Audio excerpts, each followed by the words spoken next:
at around 8:18 a.m. to be sharply precise. Now, the aircraft's next call was made at 30 nm inbound to Baramati, and they were released by Pune approach.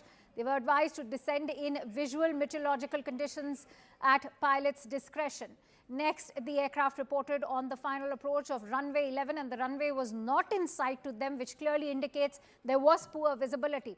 Now, they initiated a go-around in the first approach. After the go-around, the aircraft was asked about its position, and crew reported on final approach of runway 11. Now, this is a very crucial point over here, which should be studied very carefully, that the crew responded and reported on the final approach, which was the second approach that they had to make because of low visibility. They were asked to report runway in sight. They replied, runway is currently not in sight. Will call when runway is in sight. Again, an indication that there was poor visibility.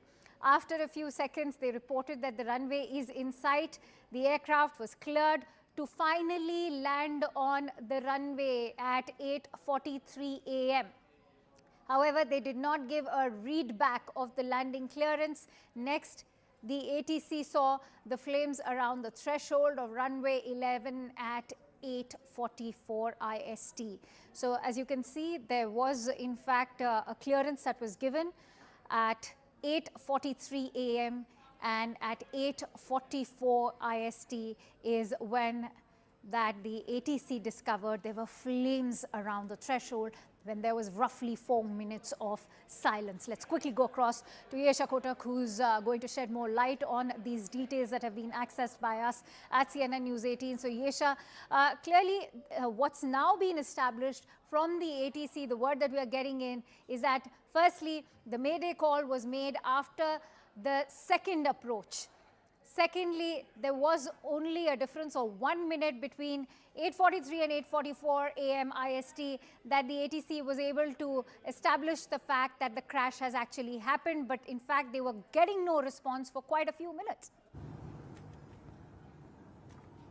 Absolutely. In fact, these details come in. We've in fact gotten the information that that there was clearly a fog, as a result of which the pilot could not attempt the first landing. He had to maneuver and then come back. The CCTV footage that we see show at 8:45 shows that the plane has crashed at the location close to Baramati. So amidst all of this, clearly the information that comes in from our sources indicate that there was a Mayday call that was made at 8:43. This was, in fact, it could be assumed that the second time when the pilot was attempting landing. Sorry to interrupt you there. In fact, I must inform our viewers as we speak. Finally, the wife of the late Ajit Pawar has arrived. Sunetra Pawar have in fact arrived in Baramati. What it appears to be is in fact the hospital is what we're being told, and Sharad Pawar just minutes ago has already arrived at the hospital in Baramati, where the mortal remains of Ajit Pawar still are present.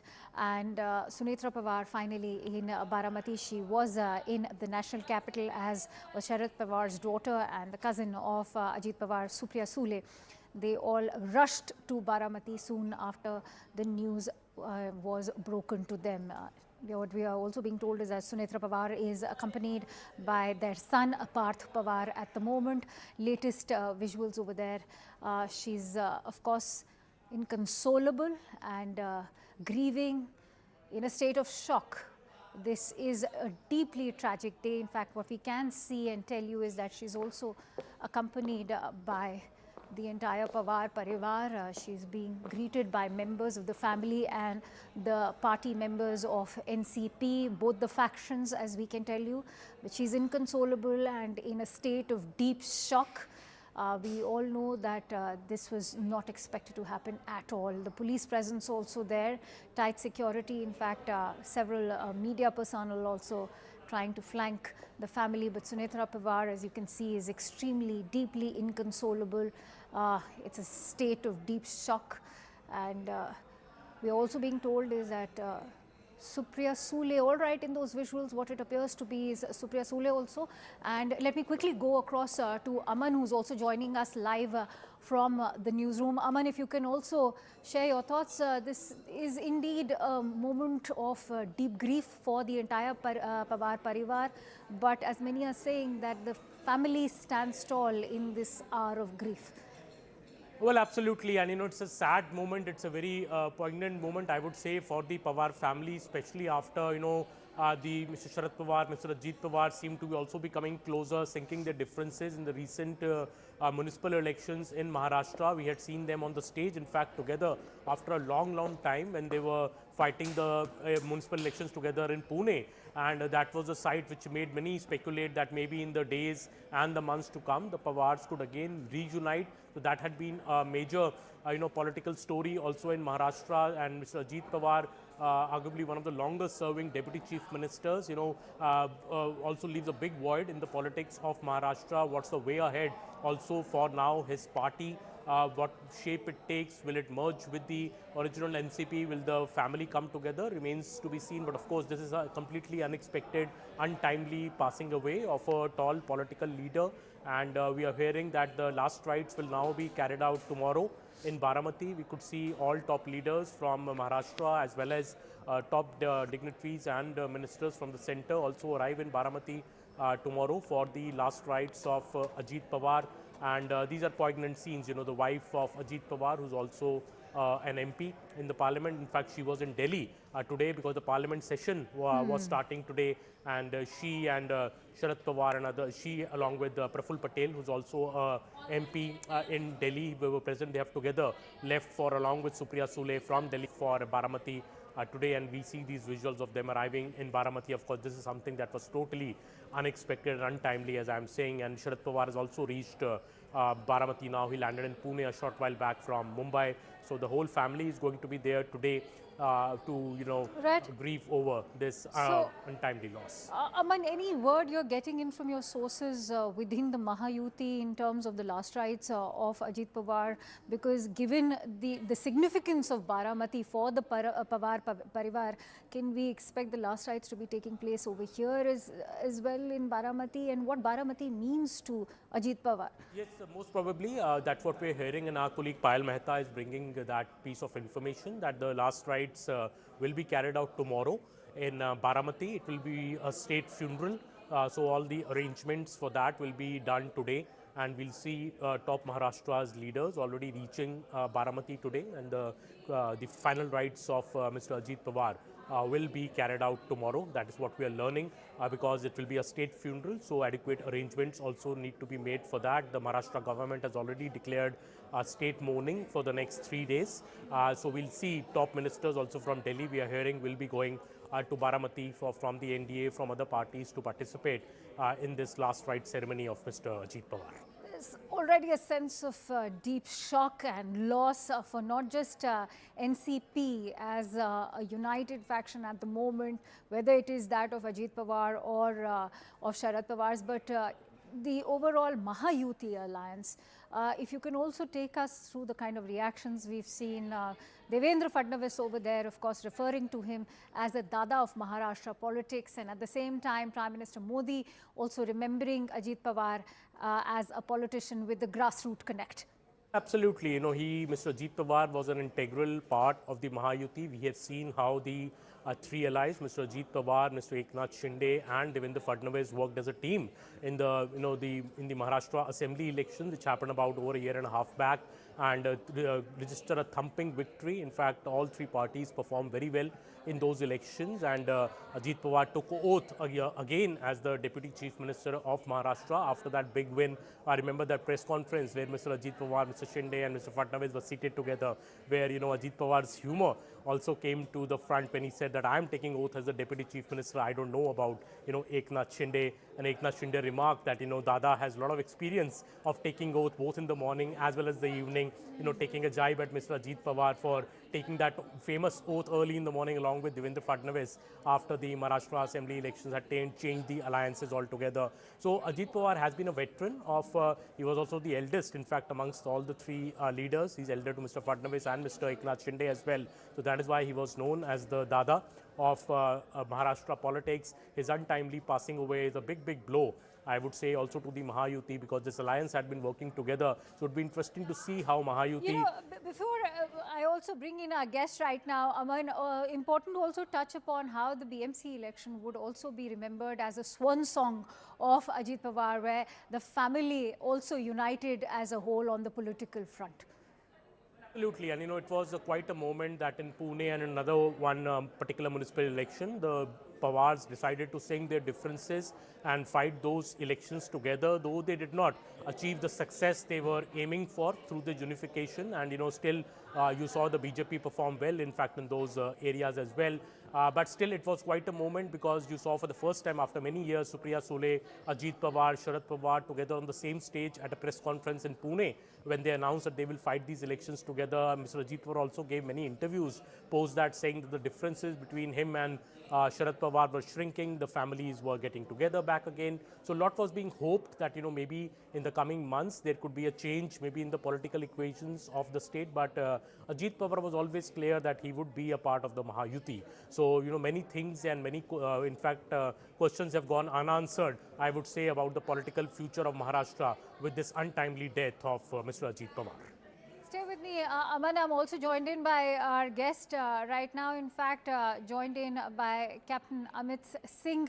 Captain Singh, I'd like to begin with your thoughts first. And are there any questions that are currently unanswered, according to you, and are still vexing factors? Because first, it was being said that the visibility couldn't have played a role, but now it does seem that visibility was perhaps also a factor. Then it's the topography which is also being questioned. What is it that you can share with us? No, right now we don't know anything because we have no data. So we don't even know what the current visibility was there at the time of the accident. And no, so what we can tell you from the word that's coming from the Aviation Ministry, we are being told is that the first approach failed only because they could not see the landing strip, and that is why they had to make a second attempt. So visibility clearly was a factor which has been in fact confirmed by the Aviation Ministry. So if the visibility was a factor, the approach should not have been cleared by the air traffic control. There is no landing aid in terms of an instrument landing system at Baramati. So what kind of approach? They were doing a visual approach. Visual approach means at all times you have to have the runway in sight. So if runway has to be kept in sight, it has to be visual. So that is the basic definition of visual approach. If runway was not in sight, then how did the air traffic controller clear the aircraft to land in the first attempt and in the second attempt? So, and you have to appreciate that the sun, the rising sun on the easterly side obscures the visibility. And if there is slight amount of haze, then there could be possibility of illusions, and the depth perception goes because there is no reference on the ground, very little reference on the ground. And these are high performance jets, high speed approaches. And adequate training has to be carried out. India does not have the infrastructure for training on these aircraft. These pilots have to go abroad to US to do their training. And so Captain Singh, stay with me. In fact, I also have Aman with me from the newsroom, who will shed more light in terms of the key takeaways of the word that we have received from the Aviation Ministry. Aman, take us through the key points that have emerged so far in the preliminary investigation. Well, Akanksha, I have with me the government statement issued by the Ministry of Civil Aviation, and it describes the 26 minutes in which the flight first came in contact with the Baramati ATC, and then to the moment it crashed. And these make for rather, I would say, pretty mysterious kind of a reading. Very clearly, the government statement says that on 28 January 2026, the aircraft first came in contact with Baramati at 8:18 a.m. And the aircraft's next call was about 30 minutes north mile inbound to Baramati. They were released by the Pune approach. The crew... साथ 4 और लोग भी थे plane में, तो उन सारे परिवारों को अपने कॉन्डोलेंसेस देता हूँ. 2 पायलट थे, क्रू थे और पीएसओ भी थे उनके साथ. और अजित दादा से जैसे आपने बोला, हमारी भी काफ़ी मुलाकातें रही हैं पिछले 18 महीने जब से मैं मंत्री बना हूँ. और एक यंग मिनिस्टर होने के नाते वो काफ़ी गाइडेंस भी हमें देते थे. और काफ़ी बार महाराष्ट्र की चर्चा जब होती थी और मैं और मोहल भाई हम दोनों भी जब साथ में मिलते थे तो काफ़ी अच्छी गाइडेंस, क्योंकि उनका जो एक्सपीरियंस रहा है पब्लिक सर्विस में और ख़ास तौर पर जिस ग्राउंड ग्रास रूट लेवल पे पब्लिक के साथ, खासकर गरीब लोगों के साथ जिस तरह वो खड़े रहे और उनके साथ जो उन्होंने काम किया, तो ये केवल हमारे लिए नहीं बल्कि पूरे महाराष्ट्र के लिए ये एक बहुत बड़ी लॉस है और इर्रिपेरेबल लॉस है, इर्रिप्लेसेबल लॉस भी है। काफ़ी बार हमने जब उनसे बात करी तो हमें भी वो अनुभव मिला कि कितना वो प्रैक्टिकलिटी से और ग्राउंड रियलिटी से जुड़े हुए नेता हैं। उस तरह के नेता भी आजकल मिलना बहुत मुश्किल है और महाराष्ट्र के लिए जिस तरह उन्होंने काम किया है वो हम सबके लिए आदर्शनीय रहेगा। और खासकर अभी जो एक्सीडेंट जो हुआ है उसका जो इन्वेस्टिगेशन उसको भी हमने शुरू कर दिया है। तुरंत डीजीसीए और एआईबी की टीम भी आई है और जो प्रिलिमिनरी इन्वेस्टिगेशन या प्रिलिमिनरी जो समाचार हमें मिला है उसमें इतनी जानकारी थी कि जब वो लैंड करना चाहते थे सुबह करीब 8:48 AM के आसपास, तो उस समय विजिबिलिटी थोड़ा पुअर था उधर। और जब एटीसी बारामती से उनका जो कांटेक्ट हो रहा था फ्लाइट के लिए पायलट से, तो एटीसी वालों ने पूछा कि क्या रनवे साइट में है, तो उनके तरफ से आया कि रनवे साइट में अभी नहीं है। तो उसके बाद उन्होंने एक गो अराउंड भी किया। गो अराउंड करने के बाद फिर से एक बार कोशिश करी कि हमारे एटीसी से जो बारामती में जो एफटीओ हैंडल्ड एटीसी है उनसे वार्तालाप चल रही थी। तो उस समय जब दोबारा लैंड करने आए तब भी उनसे पूछा गया था कि विजिबिलिटी है कि नहीं रनवे का। तो उसके बाद पहले तो उनका समाधान नहीं आया, फिर उसके बाद आया कि विजिबिलिटी है। तो लैंडिंग क्लियरेंस जैसी एटीसी ने दिया उसके बाद तुरंत देखा गया कि ये एक्सीडेंट हुआ है। बहुत दुखद घटना है। तो इसके ऊपर और जानकारी हमें मिलनी चाहिए। इन्वेस्टिगेशन पूरी तरह से ट्रांसपेरेंट और अकाउंटेबल वे में हम करेंगे।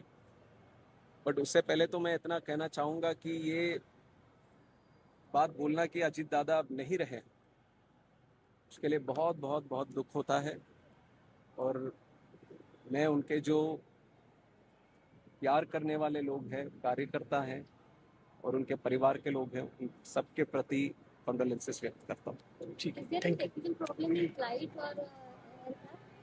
Like I said, from the preliminary investigation, it looks like the visibility seems to be the issue. So unless we do a thorough investigation, we can't properly tell what has been the exact incident. But this is whatever the facts that I've said till now is the conversation between the ATC and the pilots. Sir कुछ committee वगैरह बिठाई जाएगी पूरी जांच के AIB लिए? itself ही thorough investigation करने वाली एक संस्था है और उनके पास पूरी व्यवस्था है इस तरह की चीज़ों की जानकारी करने के लिए और वो ऑलरेडी साइट पहुंच रहे हैं। ठीक है, thank you. A heavy heart, in fact, the Aviation Minister Mourn making that announcement and also sharing the details of the preliminary investigation so far. Aman and Captain Amit Singh continue to stay with us.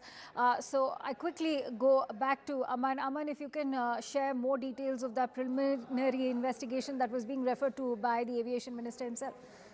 Well, Akanksha, clearly the aviation minister there is saying that the major cause seems to be low visibility. He's saying that there was an issue maybe with the visibility. That is the preliminary report that he's pointing out, and the government statement I have also makes for, raising many questions. I think basically the government statement is saying that the crew inquired about the winds and the visibility, and they were informed that the winds were calm and visibility was 3,000 meters. That is what the government statement is saying. Next, the aircraft reported on the final approach of the runway. The runway was not in sight to them. So firm 3,000 meter visibility to the runway not being in sight to them raises many more questions. They initiated a go around. After the go around, the aircraft was asked its position. Crew reported on the final approach. They were asked to report the runway in sight. They replied the runway is currently not in sight, and they will call when the runway is in sight. So even on the second approach, the plane is saying, the crew is saying that the runway is not in sight for them. Ultimately, after a few seconds, this report says that they reported that the runway is in sight. And that is when the aircraft was cleared to land on the runway at 8:43 AM. But they did not give a read back of this landing clearance. So that is also very strange that no read back comes of the landing clearance. Our next, the ATC, just a minute after that, sees the flames at the threshold of runway at 8:44 AM. So within a minute, of the aircraft being cleared to land, the aircraft has crashed without clearly any mayday call. So this all is raising even more questions over the entire aircraft's crash which has happened, because clearly from 3,000 meters, the visibility being informed to them to the aircraft saying twice that it can't see the runway, and then it immediately after a few seconds saying it can see the runway, only then it is clear to land, but there is no mayday call and the aircraft just crashes ahead of this tabletop runway. All this is raising even more questions. I want to quickly bring in Captain Amit Singh, who continues to stay with us. So, Captain Singh, your thoughts? It was only after a nod. All right, let's also listen into what Mr. Muralidharan has to say. I'm going to come back to Mr. Singh in just a minute. त्यांनी सुद्धा सकाळपासून सगळी माहिती घेत आहेत. आम्ही एकत्रित जी माहिती घेतो त्याच्यावरनं हे आहे की प्रथमदर्शनी तरी थोडा विजिबिलिटीचा काहीतरी प्रॉब्लेम होता असं दिसतंय. बारामती ATC आणि पायलटमध्ये जो काय संवाद झाला त्याच्यामध्ये जी काय माहिती मिळते त्या माहितीमध्ये हे दिसतंय की सुरुवातीला विजिबिलिटीचा प्रॉब्लेम आहे म्हणून 2 वेळा 3 वेळा दादांचं प्लेन पुन्हा एकदा फेरी मारून आलं. Which is where animal land the plane had to take a detour twice of time. असं वाटतंय पण AIB ची आमची टीम निघाली ती बारामतीमध्ये दाखल होतीये. AIB team has left. It will reach Baramati very soon. प्रसिद्धी पत्रक काढले त्यामध्ये सुद्धा आता असंच म्हटलंय. पण अंतिम जे काही आपण निष्कर्ष काढू ते AIB ची टीम तिथे पोहोचेल. त्यानंतर जो काय तपास होईल. We'll be able to give a further better understanding. निष्पक्षपणे AIB team reaches there. मिनिस्ट्रीमधनं असेल, DGCI असेल, AIB असेल, आमची सगळी माणसं इथे काम करणारच आहे. पण सगळ्यात मला असं वाटतं की अति दुःख देणारी, मनाला वेदना देणारी ही सगळी घटना आहे. पुन्हा तेच म्हणेन की दादांशिवाय या जिल्ह्याचं राजकारण, महाराष्ट्राचं राजकारण हे अपूर्णच आहे. त्यामुळे त्यांच्यासाठी बाकी कुठले शब्द नाहीत. मला ते धाडसही होत नाही की त्यांच्याबद्दल मी श्रद्धांजली असा कुठला शब्द वापरावा. Well taken care of by him. महानगरपालिकेची निवडणूक झाल्यानंतर सुद्धा आमच्या संवाद झाला.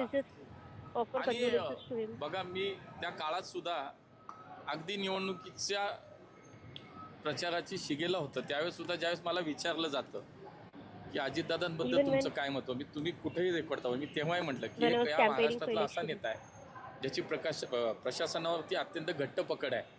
त्यांना ज्यावेळेला मुरलीधर विचारलं तेव्हा तेही असे म्हणा की एक चांगला कार्यकर्ता. All right. In fact, that was a word coming in from Muralidhar Mohol. But right now, we are bringing to you these shots of Sunetra Pawar, who's also an MP. And remember, she was in the national capital when the news of that tragic crash reached her, and she's accompanied by Supriya Sule, as we can see in these visuals, as she's arrived in Baramati just moments ago, accompanied by her son. A completely devastated Sunetra Pawar and Supriya Sule, in fact, being consoled by family members. You can see Parth Pawar also accompanying his mother. They were in the national capital when the tragic news arrived over there. As we all know, it was day 1 of the parliament session before the budget session. That is why Sunetra Pawar was very much in New Delhi at the time. And those latest visuals we are bringing to you of Sunetra Pawar accompanied by Supriya Sule, the daughter of Sharad Pawar, and also the cousin of Ajit Pawar. And even though both the families were politically divided in 2 factions now, what the word you will learn is that they remained a united front, even if they were not politically united. But more importantly, the swan song for Ajit Pawar was, of course, the acid test during the BMC polls in Pune, Chinchwad. Let's quickly go across to Yesha, who continues to stay with us, bringing us more details. So, Yesha, Muralidhar Mohol and the Aviation Minister Ram Mohan Naidu, all of them, in fact, sharing their condolences, but deeply heartbreaking visuals, in fact, of Sunetra Pawar grieving her departed husband in a complete state of shock. I'm sure that's the sentiment for Baramati as well. Absolutely. In fact, you know, when we speak of Sunetra Pawar,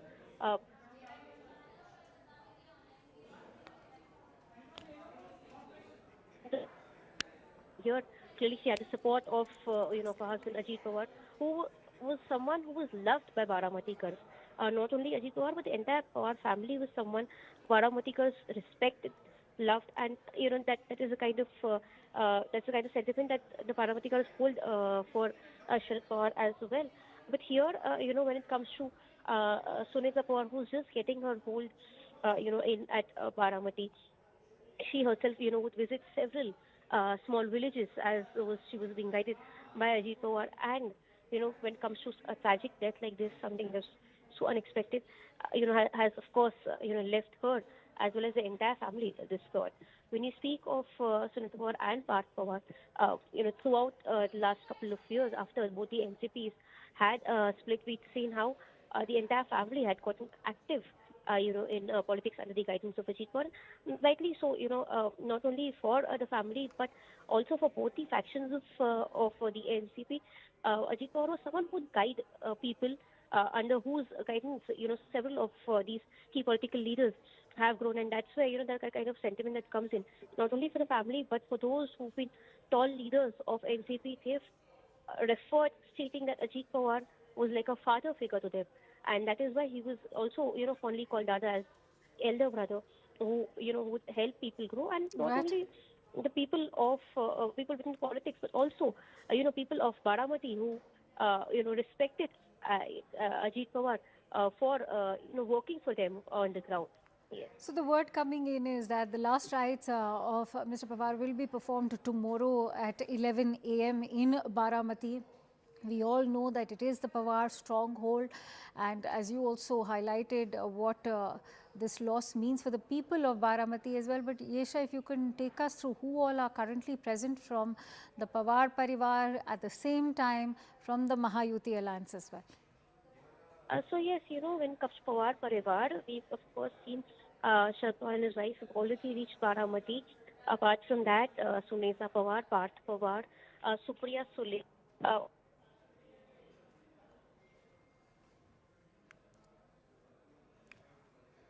All right, we seem to have lost that audio connect with Yesha, but let's quickly go across to Simran, who's joining me live on the broadcast. She's in fact stationed at the VSR office. Remember, there's going to be pressure now mounted on VSR. It is the operator of the Learjet as well. Simran, if you can take us through what is happening over there, because we are also being told is that the DGCA for its inquiry will also be arriving at the VSR office. Well, absolutely. As in fact, let me just show you through the visuals right now. I am at the VSR Ventures Private Limited office in the national capital here in Mahipalpur, where the officials from the AAIB have just arrived.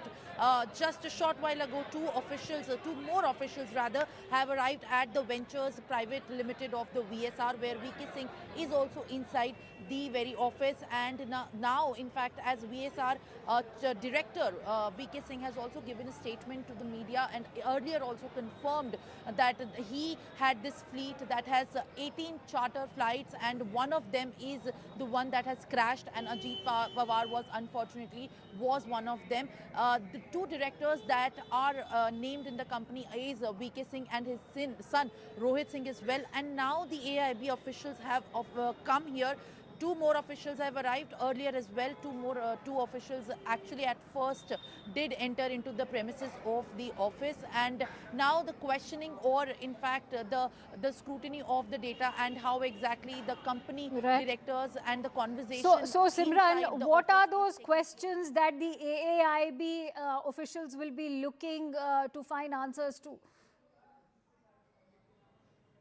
Well, absolutely. As in fact, the probe has been initiated, and officials who have started to come in, they are going to look at a larger picture connecting how exactly this particular jet and this particular charter exactly had some faults. As in the statement, when we listen to it, VK Singh has said that due to the poor visibility, this is in fact likely to be happening in the first of the statements so far, because VK Singh is not responding to media questions right now. But initially, clearly he did respond that as the investigators from the AIB are going to look into it. So obviously this is going to be now expanding and also getting into a broader sense of how exactly this particular charter had any faults. There is going to be a complete inquiry given into the kind of background check and the ATC information that it received. So that all is going to be a part of the bigger probe that the officials have also now taken in consideration after they have arrived. More officials continue to in fact come here, as we have been here for quite some time, and we had seen officials coming in from this very gate. This is the office of the VSR company that has the VSR Ventures Private Limited in the national capital. It has 18 jets as per the DGCA database, and one of them is the one that has now crashed this morning into unfortunate tragic in Baramati as well. All right, stay with me, Simran, because a host of questions still remain unanswered. But in fact, to take our viewers who are just tuning in, massive outpouring of grief outside the Baramati hospital. Those live visuals we are bringing to you. As you can see, the cadres of the NCP have gathered in full force, this amid heightened security. And just a while ago, what we can tell you, those shots, in fact, of Sharad Pawar arriving in Baramati. On the left side of your screen, you can see an inconsolable Sunetra Pawar, accompanied by Supriya Sule over there, and the son Parth Pawar as well. Yesha Kotak continues to stay with us. So Yesha, take us through what's happening right now. What we are also being told is that the AIB officials have already arrived at the VSR Ventures office here in Delhi, which of course, as we all know, is the operator. The role that VSR has played, and what is it that the probe will now be focusing on as far as VSR is concerned? Absolutely. In fact, preliminary information that was shared, this is the first information that came in of the crash, has in fact further wanted to confirm that there was no further part of management, but further investigation is underway. Now here, clearly what's also important to note is that while these officials have reached the VSR office, they want to further understand the technical aspects of the aircraft, also the details about the pilot, the co-pilot, who were managing this very flight. All of these details would in fact be accessed. Apart from that, the last servicing that was done, all the technical aspects of the flight would be crucial to understand this very investigation. Now, clearly, the Mayday call that came in would in fact only be confirmed on the basis of the black box that we recovered.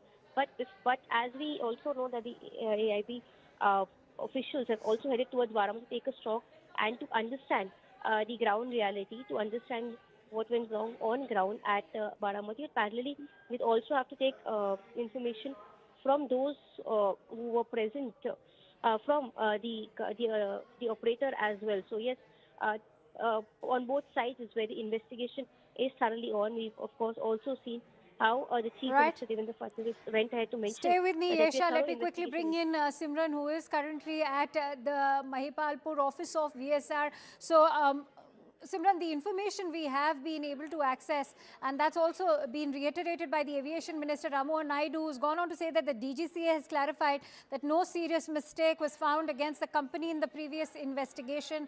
More information will be given in the matter after investigation. Yet the AIB officials are at the VSR office. What can you tell us about VSR as an operator, the reputation of Learjet also in terms of its make? Well, absolutely. In fact, this is the company that has two offices here in the national capital. Let me give you a little brief about it. One of the office is from where we are reporting live, and the other is the Aero Engineering that is in Vasant Kunj. And at this office, VK Singh had earlier reached, and now when in fact the AIB officials entered this morning after the unfortunate news has come in of the crash which involved Maharashtra Deputy Chief Minister Ajit Pawar, then the question or in fact the statement that AIB had already came here to also know of had started. Then more officials from the MHA also started coming in, and now importantly the questions that need to be raised looking at the severity of the cause of the crash also pertain to the black box. And as the inquiry has been initiated, there have been teams that have been sent to Baramati as well to understand from the ground at the crash site what really could have caused this unfortunate tragic crash as well. Now the AIB officials, in pertaining to the reputation as well as the history of the VSR Venture Private Limited, will be looking into, as Rohit Singh, who's the son of VK Singh, is also named as a director in this company. And the DGCA database has given this information that as far as this registered fleet is concerned, they have a total of 18 of them. But in this particular case, where we speak of the cause and the larger reason why this unfortunate tragic crash has happened, the inquiry that has initiated will also look into how exactly the other charters that have previously been deployed, and the DGCA has the information about it, they have also been operating, and what were the fault lines and how exactly all the charters were maintained under the checks as well. So all of that will be looked into consideration. But so far as this matter has already in fact raised serious concerns, given what really must have prompted, VK Singh in the initial statement said that the pilot must not have been able to see the runway. So that is also an element which will need to be now looked further into by the investigators, whether they are from the higher official authority or the AIB as well. After the recovery of the black box, most of the questions will also be answered, given into what really caused, what was the last minute glitch that really promulgated this sort of accident that has claimed the life of 5 people, including Maharashtra Deputy Chief Minister Ajit Pawar. Imran, if one were to look at the factors that are currently being probed and studied, also one of course is the visibility, which could have had a role to play. At the same time, the tabletop nature of the runway, the topography that's also being studied. So share with us those big factors, the questions rather, that still remain unanswered.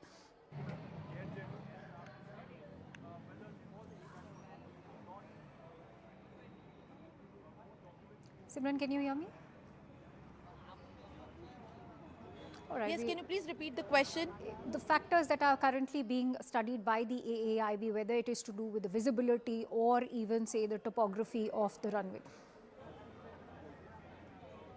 Well, absolutely. There are many factors as far as this concern is regarding perhaps about how exactly the glitch or the issue that must have caused either through the pilot or in the runway or actually in the aircraft as well. So all of these need to be looked into complete comprehension, and that is why, you know, which the charter was in fact registered with the VSR. So their history is also going to be looked at. It is very important for the investigators to go through all the kind of the charters that they had deployed earlier, all the fleet, and through which checks did they actually function into. And let me also show you and give you a glimpse of how exactly the office is right now also under heavy scrutiny. There were also officials coming in at this point of time, and some of the officials have now left through the back gate, which essentially could also mean that in this entire matter, more questioning is rather right now expected, given the severity of the case and also the huge concern as to what really had prompted, as we speak of the factors, the big questions that could be possibly now probed into. We can also understand so far that this is a very preliminary time when we cannot have the complete information given. Now the investigators have just reached and the inquiry has just begun. So the investigators are collecting the information from the VSR Ventures Limited as to what exactly was their database reflecting into the technicalities of the jet, and also how exactly the other charters, the other fleet set that they had operated, and the data that they had shared with the DGCA, as both the company directors, Rohit Singh and VK Singh, are trained pilots themselves. So that is why, you know, the larger concern over the maintenance of how exactly these fleet of the charters that used to be operated So is going to be interesting looked you at. talk about the maintenance, because Simran, the word coming in from Ram Mohan Naidu himself is that this was a very well maintained aircraft, but it's also important for them to now be studying the history of the air crash involved with this operator, which so far is only 5, with the last one being September of 2023 in Mumbai. Absolutely, as in fact, what we also know so far, as the statement has come in, it confirms that this was a well-maintained aircraft, but this Ventures Private Limited Learjet 45 aircraft had the registration of VTSSK, which was involved in this accident. So far also has many larger concerns that have not been answered, as the official information that we have accessed is reflecting that this company had many other charter that were registered under its also name. And now, as I can just show you, there are more officials that have just also left from this very entry gate, and the hectic activity here at the office continues to maintain, as there is a concern and more officials have started to come in. Now, what is the conversation that is exactly happening, on what really points? That is something that the AAIB investigators, after they come out, could also be understood, or VK Singh, when he actually also addresses the media with these concerns that have not been answered so far, is also going to tell. So far, the information that we have on record and is confirmed is that the statement recording that is being done, and also they are going to look into the larger aspects also, the concerns with the DGCA records also that the company had registered. So all of that is now going to be looked into, and what really largely caused this kind of an accident, and what was the history? Is this not safe enough, or in fact what really caused? Was this a problem that happened and occurred at the last minute?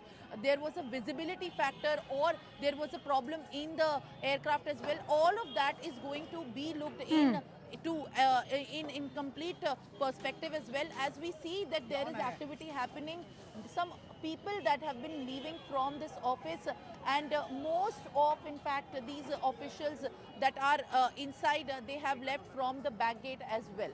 All right, so Simran bringing us the latest input on the Learjet crash that took away the life of the Deputy Chief Minister Ajit Pawar. What she's telling us, she's in fact currently stationed at the VSR office in Mahipalpur in the national capital. The AAIB officials who are conducting that probe have finally left the office. We are also being told is that the VSR owner, Mr. VK Singh, has also been interrogated by the officials. Equally importantly, on your screen, we are bringing you that moment of the crash that took place at 8:45 a.m., that precise moment. At the same time, heart-wrenching visuals, in fact, on the left side of your screen, as Sunetra Pawar arrives in Baramati, completely heartbroken, devastated is the word, in fact, to see. If you can see even Supriya Sule over there, extremely inconsolable. Parth Pawar accompanying his mother. Remember, Sunetra was in the national capital when the tragic news arrived, and she had to rush to Baramati. Just a while ago, even Sharad Pawar, the NCP Supremo, has arrived. They all are in the hospital currently, where the mortal remains of Ajit Pawar are placed. And what we are also being told is that at 11 a.m. IST tomorrow, that the last rites of the Deputy Chief Minister of Maharashtra will be performed. And outside the hospital, you can see, in fact, there's massive outpouring of grief from not just the cadres of the NCP Ajit Pawar faction, but also of Sharad Pawar and even members of the Mahayuti. Ministers are all now rushing to Baramati to convey their condolences in person. On the left side of your screen, as you can see, these are visuals from inside the hospital where the Pawars have finally gathered. They stand united in this deeply tragic hour of grief. In fact, the last swan song for Ajit Pawar was the BMC test, in which he did join hands with his uncle, the NCP Sharad Pawar faction, and the acid test, of course, was Pune Chinchwad. But more importantly, he will be remembered as the Dada of Maharashtra politics, the man who held the maximum positions as the Deputy Chief Minister of Maharashtra, one-time MP and a 6-time MLA of Maharashtra that Ajit Pawar was. He will be remembered as a stalwart, not just in Maharashtra, but for the entire country. Somebody who was known to be transparent, somebody known to speak his mind, and was indeed an asset. Let's quickly go across to Mr. Ashok Chavan. Mr. Chavan, it's a deeply tragic hour in which we speak. First of all, our condolences to all of you over there, but first I'd like to begin with your thoughts. Mr. Chavan, can you hear me? Yes, I can hear you. We speak in a deeply tragic hour, Mr. Chavan, but I'd like to begin with your thoughts. How would you like to recall Ajit Pawar, the man, the politician, the Dada of Maharashtra politics? You see, this is really a sad moment for all of us in Maharashtra and all over the country, that we have lost a very dynamic leader like Mr. Ajit Pawar, whom we were regular in touch. We grew together in Maharashtra politics. He was a member of the Legislative Assembly. I too was a member of the Legislative Assembly. He was a minister under several chief ministers. I have also worked as a minister under several chief ministers. Ultimately, when I became the chief minister, he was a very senior minister in my cabinet. So this was a very close relationship which we shared. And as I have seen him very closely, I know his administrative capacities, his dynamic nature. He was a workaholic. He used to work from 6 o'clock in the morning to almost midnight. And his quick decision making, never was there any delay in his decision making process, whether it be administrative matters, whether it be political matters. And I have seen him in the cabinet as a colleague. That grasping powers was excellent. Knowledge of every subject as a minister, not only of his department, but other department as well. He used to give his opinion to the then chief ministers, what he thought was good for Maharashtra. So we have seen him very closely working in various capacities, and also as a leader of the NCP, and definitely after the split of the party too. He has been very hard-working to bring up his party and help his colleagues to contest elections, win the elections, try to guide them. That was his friendly nature which he had, and of course he was very strict whenever matters came to his knowledge which he was not in agreement with. He used to straight away turn down such issues where he thought which would not be proper for the party. All right, So stay with me, Mr. Chavan. Stay hard. with me. I'm also joined in by CNN News 18's Anand Narasimhan, who would also like to join in the conversation. All right, so Mr. Chavan is over there. Mr. Chavan, all right, Anand, it's over to you. Thank you, Ashok Chavanji. Namaste. Thank you for your time. This must be very, very hard on you. When you have had a very, very long association beyond political aspects, personally, you are very, very close to Ajit Dada. Yes. Well, it was very unfortunate that we have lost Ajit Pawar today, and never have we imagined that such a thing would happen and Dada would not remain with us. So this was something which is unimaginable. One could not think of his exit in such a way, and he was quite young and handling the political situation in Maharashtra very well. And in spite of the political crisis one had, he has survived in all the hard times and difficult times, politically and otherwise. So I think he had a definitely good grasp of the political situation and also of administration, which we have seen very closely. So losing such a dynamic leader for Maharashtra is something which we would not imagine, nor could we ever think of such a situation that Dada has passed away. But facts are facts which cannot be denied, and I understand the difficult times his family is going through today. For you, how would you remember Ajit Dada Pawar? And what made him so special? What made him someone with whom perhaps the common people of Maharashtra also connected? Well, the last memory of meeting him was in Nanded on 25th of this month, when he came for the Hindadi Chadar program in memory of Guru Tegh Bahadur Singh. So also Devendra Fadnavis ji was there, he was there, I was also on the dais. And we met briefly during the function. We had lunch together, and while leaving we shook hands, and he smiled and he left. hardly did I knew that this is going to be my last meeting with Ajit Pawar on that particular, on 25th of January, when he left for Pune for the next day, Republic Parade on the next day. So this was my last meeting. And for his special qualities, I would say that he was a decision maker. Never was there anything pending with him, whether it be government files, whether it be political decisions, whether it be meeting on the challenges one would face politically.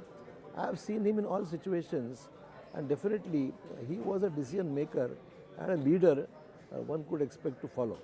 So I think that we have lost a good leader for Maharashtra. In Maharashtra, they say that politicians keep the politics aside when they are away from the public eye. You know, where there is always a great personal equation. Was he able to do that despite him and whatever happened within the NCP splitting, etc.? Was he still able to keep personal relations in place? I think I have seen him closely when I was in the Congress. There were several instances where there used to be some minor conflicts, and party priorities were definitely there before him and for me also. But never did we have any bitterness in our relationship. Even as a Deputy Chief Minister, when I was the Chief Minister, he was a minister in my cabinet. I didn't see any type of personal conflict or anything which would hurt him or me. And we could discuss, meet, understand each other. And he was very respectful of me because he has worked in my cabinet. So definitely he had the memories of me as a Chief Minister. So I think we shared a very good equation with each other. And never was there any moment where there could be any strong differences. Many believe he loved local food. He loved his misal pav and chivda and traditional Maharashtrian cuisine, etc. And both of you have had nearly 4 decades plus in. He had a taste. Ji. So I would frankly say that I have never, to that extent, we must have had a few lunches and dinners together. But he was a good, he was a foodie. It's like non-vegetarian is what I have seen. That's all what I know about that. Finally, how would you remember Ajit Pawar? Any moment that you will never forget now? Instance which perhaps will remain with you as a leader, as a person? Well, there are several instances which I have seen over the last 20 years or more. But last incidents when I met him was about 2 or 3 months back, when I had gone to meet him at his residence to do some of my works in my district, Nanded district, and my constituency. And he was very helpful as ever. But at the same time, he picked up his telephone and rang up almost 4 to 5 officers just to send the message that ye kaam karwana hai, please get this done. Ashok Chavan is there with me here, and please see that it is done. So, it was a very, something which I felt was very positive. His approach was very positive, his approach was very dynamic, and decision making was very quick, which I personally experienced on several occasions. Ashok Chavanji, thank you for your time, and our condolences also on this tragic turn of events. Thank you for speaking with us. We are all with Ajit Pawar's family and his Sharad Pawar ji on the hour of grief. Yeah. Thank you, Ashok ji. Thank you, Ashok ji. Back to you in the studio, Griha. Anand, we are talking in the times where there is an unfortunate incident that has unfolded early this morning as the Maharashtra Deputy Chief Minister Ajit Pawar has passed away in a plane crash in Baramati during an attempted landing in dense fog-like situation. There were unfortunately no survivors who were on board that aircraft. Pawar was en route from Mumbai to Baramati for campaign work when the Learjet 45 on which he was travelling in went down and caught fire. We've lost the Deputy Chief Minister of Maharashtra, Mr. Ajit Pawar, to that crash. We are constantly putting out these various images from after the crash and also the teary farewell that his near and dear ones and members of the NCP, in fact from all political parties across spectrum, they are bidding him adieu as one of the toughest administrators of Maharashtra. lost his life in the plane crash today.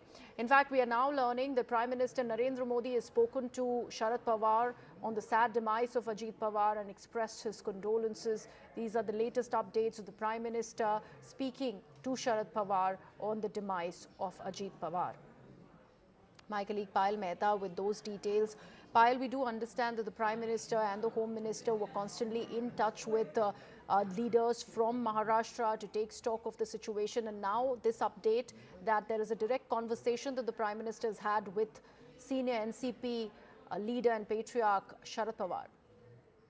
Yes, the Prime Minister in fact has just about spoken to Sharad Pawar, expressed his condolences on behalf of his government and him as far as the sad demise of Ajit Pawar is concerned. It is a different thing that Ajit Pawar and Sharad Pawar were towards the last not on the same side of the NCP, but the fact remains that Ajit Pawar's uncle is Sharad Pawar and the family has a very, very thick tie to itself as well.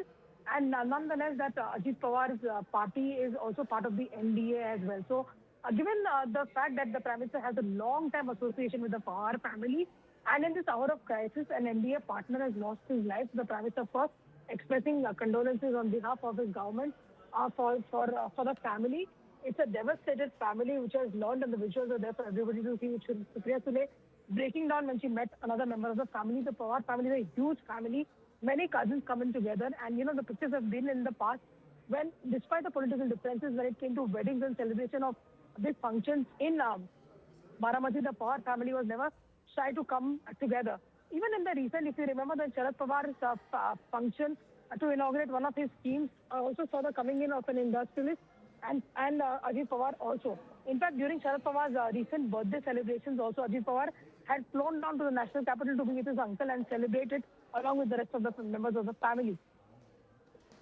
Right, absolutely. So a conversation that the Prime Minister has had with senior NCP leader Sharad Pawar on the sad demise of Ajit Pawar. Remember, this unfolded today as the aircraft that was carrying Ajit Pawar to Baramati. Remember, he'd taken off from Mumbai at about 8 this morning. 9:12 a.m. is when he was supposed to land at Baramati airport.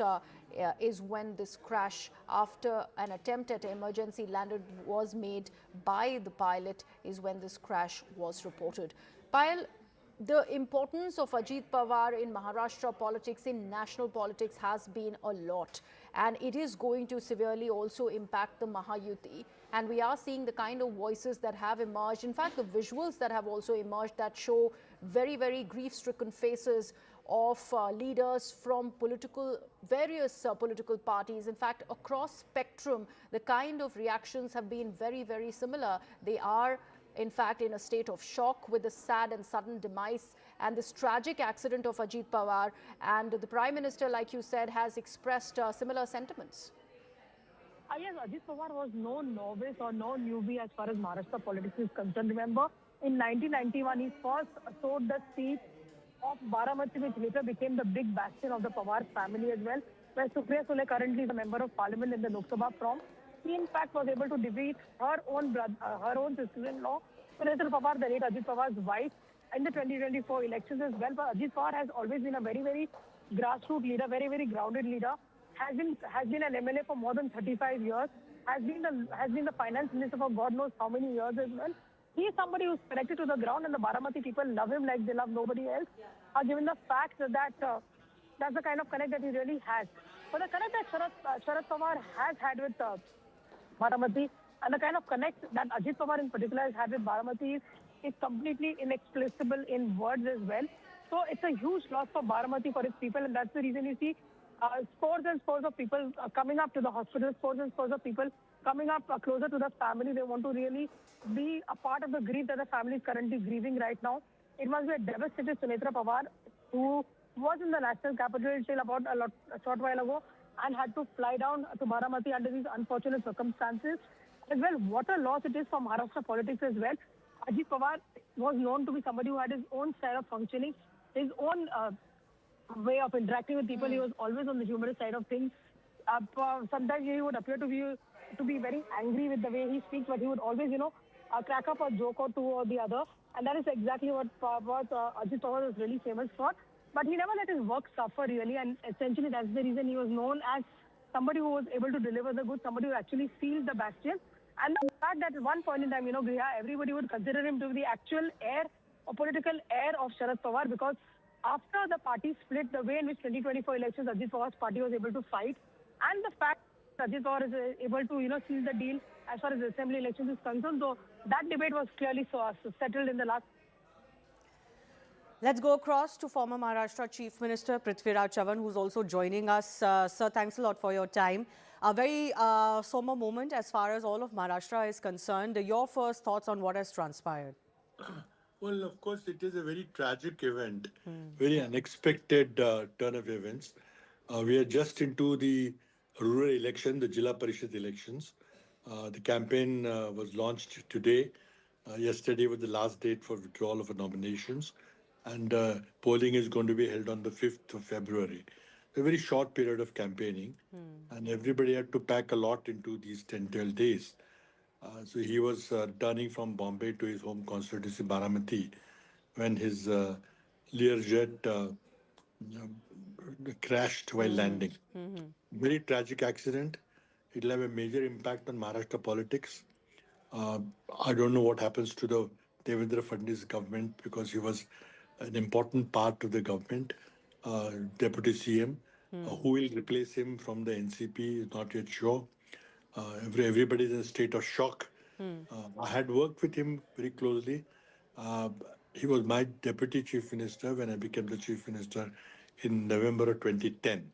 So we led the state together for about 4.5 years. And we had many pleasant and unpleasant experiences together. He was very decisive and, punctual person. I have not met another political leader who was as punctual, as hardworking as he. Like his uncle, Mr. Sharad Pawar, he had a reputation for keeping time, for meeting people. He was a grassroots person completely. Yes. And he also handled the finance portfolio with me from 2010. And he presented many budgets. Even now, he was the finance minister of the state, and he was preparing to present the 26-27 budget on one hand, and campaigning for the Jilla Parishad election. He led his party, the Nationalist Congress Party, Ajit Pawar group, and during the recent elections, between the split between Ajit Pawar and Sharad Pawar's parties, I mean, Ajit Pawar had clearly come out ahead, and we're all looking forward to Sharad Pawar group merging back into Ajit Pawar group, and that was just that's about to happen. But now, with this turn of events, we don't know how the politics will shape up. But Mr. Chavan, a lot of politicians like yourself or those who are in politics in Maharashtra have been talking about this supposed merger that was all set to take place. Could you share why you say that this was really on the cards and not just speculation, as others may dismiss it? You see, when we talk to our colleagues in the Nationalist Congress Party, Sharad Pawar group, whether they are going to merge with the Ajit Pawar's party, they were very hesitant. They were not absolutely clear. But on the other hand, on the ground, if you saw, the, the election symbol of the Nationalist Congress Party, Sharad Pawar group, which was a trumpet, that symbol had virtually disappeared from the scene. And all the NCP people are now contesting on the clock symbol, which is Ajit Pawar's symbol. So that is a precursor, that was an indication that these two parties are going to come together under the leadership of Ajit Pawar. That was on the cards. It would have happened moment after the Jilla Parishad elections got over on 5th of February. And you also say we don't know what happens to this government. So if that merger was to happen, according to your knowledge and sense on ground, it would have been favorable to the current BJP dispensation, isn't it? No, government, nothing will happen to the government. Only thing is, now who leads the Ajit Pawar's Rashtravadi, the NCP party, is a big question. Whether it will be somebody in the family like his wife or son, or will there be some other senior political leader, and who will take his place in the Maharashtra cabinet as a deputy CM. That remains to be seen. I think there's a 3-day official mourning. Yeah. After that, we'll know. It will have to be done very soon, because Ajit Pawar was the finance minister of the state, and the budget of the Maharashtra government has to be presented very soon. So you cannot keep that vacancy for a very long time. Somebody will have to take over. It could be even the chief minister, Devendra Fadnavis himself, could take over as the the finance minister also and present the budget. But something will have to be done soon in next 2-3 days. And of course, what happens to the Nationalist Congress Party remains to be seen. But I just want to press you a little bit. It does seem odd that we're talking about this at this time because, you know, we are still in mourning as far as Ajit Pawar's death is concerned. But given that he's no longer with us, do you sense at all that his faction, if it was to merge with the Sharad Pawar faction, could split from the government as well? Is that any sense that you are picking up on the ground? Could it change completely? No, that is unlikely to happen because there are many ministers belonging to the Sharad Pawar's faction in the government. I don't think they will quit the government at all. A merger of the two factions is on the cards, but it will be necessarily led by Ajit Pawar faction. Only question remains is who leads that faction now. Will it be somebody from the family or will it be a senior leader of the party, like Mr. Bhujbal or somebody else? We don't know. So that remains to be seen. Yeah. But the merger of the two parties was on the cards. And you feel it is still very much on the cards because of ground realities? realities? Very much on the ground because both factions are unviable. It will be two small factions. Whether they merge under the leadership back again under Sharad Pawar is the question. Remains to be seen. But sir, certainly very big shoes to fill. As you have described, as many others have described, an old school politician, 24/7 politician, someone who is always on his feet, very close ground connect, and therefore, you know, we don't know who can indeed take his position. Well, I think it was very difficult to find another leader of his qualities. He had some qualities. We worked together closely for 4.5 years. He was my Deputy CM and Finance Minister. We took some very important decisions which could have been difficult to take without his support. Very difficult decisions we took during the 4 years. And we also disagreed on many things. And I remember once he was very upset at some things, a decision which I took in the state interest, which he did not like. He felt that it was targeting him personally, which was not the case at all. But he resigned in a half from the position of Deputy CM. And then after being away from the government for about a month or so, we persuaded him to rejoin the government, and he rejoined the government. And we continued. So we had a difficult relationship at times, but he wanted to promote his party. I wanted to protect my party. At the same time, we together took some very important decisions for the state. He was one of the most hardworking leaders, one of the most punctual leaders, one of the most serious leaders that I've seen. Right. And he was not flippant. He was not lackadaisical about government. He was very serious whenever any meeting was called. He was there on the dot. He would pay attention to what is happening in the meeting, take decisions at the meeting. And he was completely decisive. And at that time, many times he trampled on the rules, and we had to then bring him back on track that we need to do things in a hurry, but we cannot trample the rules. All right. So there were some differences, but they were genuine differences, basically in the interest of the state of Maharashtra. Right. As you said, and as many have said, it will be very difficult to replace somebody like Ajit Pawar and, you know, what happens to his party as well. But Prithviraj Chavan, I do thank you for joining us. Thank you.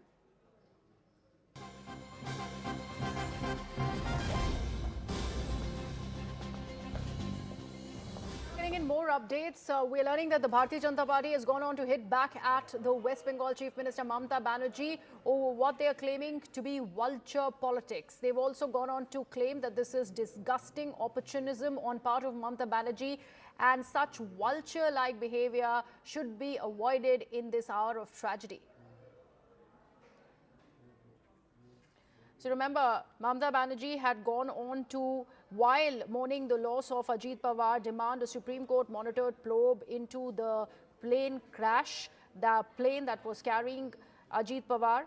And she said that they want a SC monitored probe into Ajit Pawar's death in the plane crash. And she also, in fact, said that they do not have any faith on any other agency. This was Mamata Banerjee while she in fact, put out a post on social media where she'd mentioned that she's deeply shocked and stunned by the sudden demise of Ajit Pawar, the Deputy Chief Minister of Maharashtra, and his co-passengers who have died in a disastrous plane crash at Baramati in the morning today.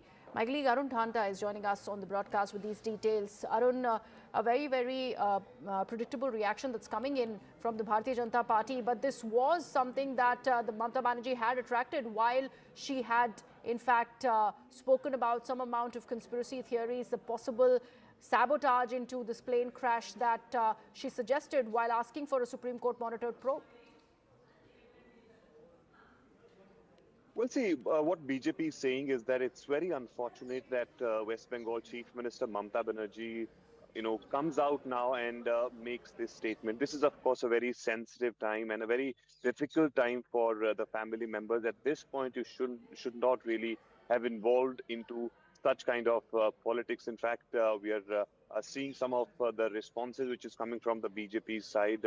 They've been very critical against Mamata Banerjee because, of course, as far as the DGC is concerned, they will be looking into it. Inquiry has been initiated. Teams of AIB, have already, moving towards Baramati to actually reach to the logical conclusion of what exactly happened there. So that will, of course, take place.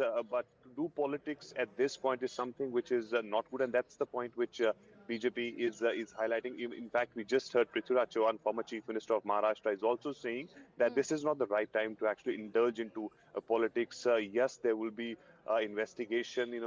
Once you have the recovery of the black box, then you will get more details about it. What was the last conversation like between the pilot and the ATC? All these details will emerge once the investigation is concluded. But right now, it's not appropriate to indulge into this sort of politics, because what Mamata Banerjee is saying is something which, of course, is raising questions on the entire death of Ajit Pawar, and that's why you see this very critical reaction, very hard reactions coming from the BJP side targeting Mamata Banerjee.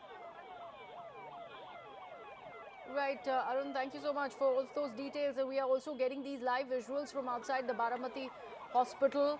Shots of the ambulances carrying the mortal remains of all the people on board that ill-fated aircraft that crashed this morning. Also had the Deputy Chief Minister of Maharashtra, Ajit Pawar, on board that aircraft when it crash landed very close to the Baramati tabletop runway.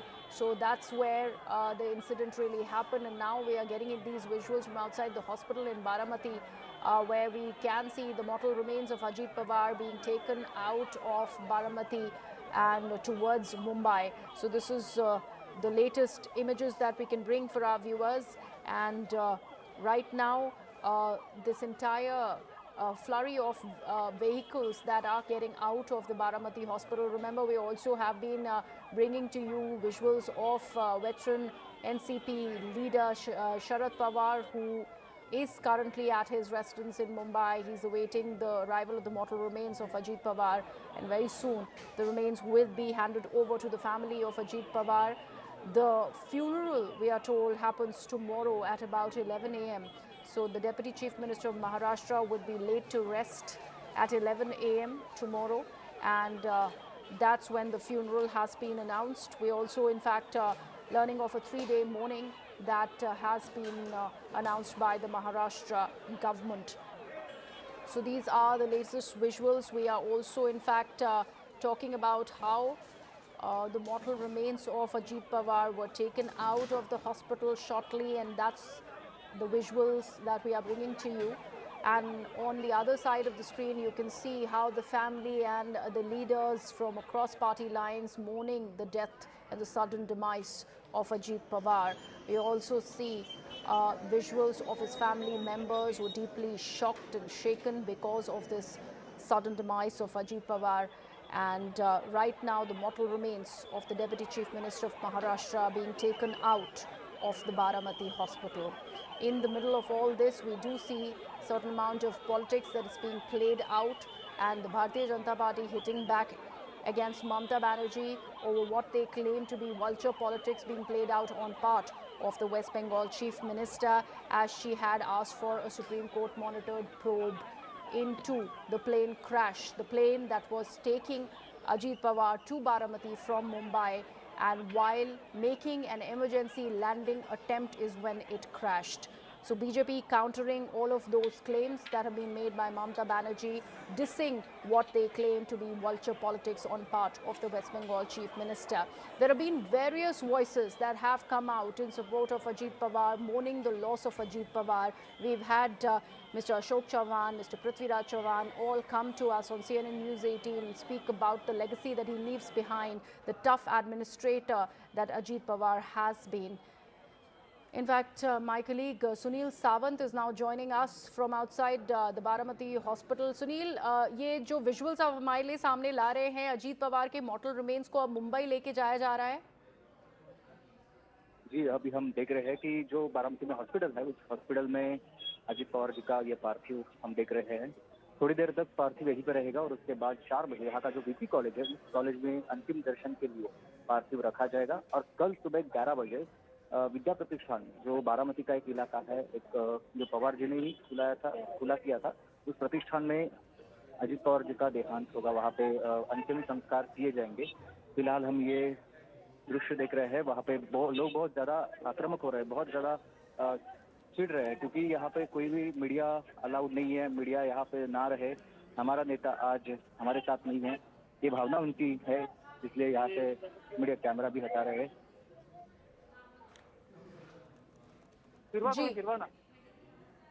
जी सुनील, कब तक इनका पार्थिव शरीर मुंबई लेके आया जाएगा Sunil?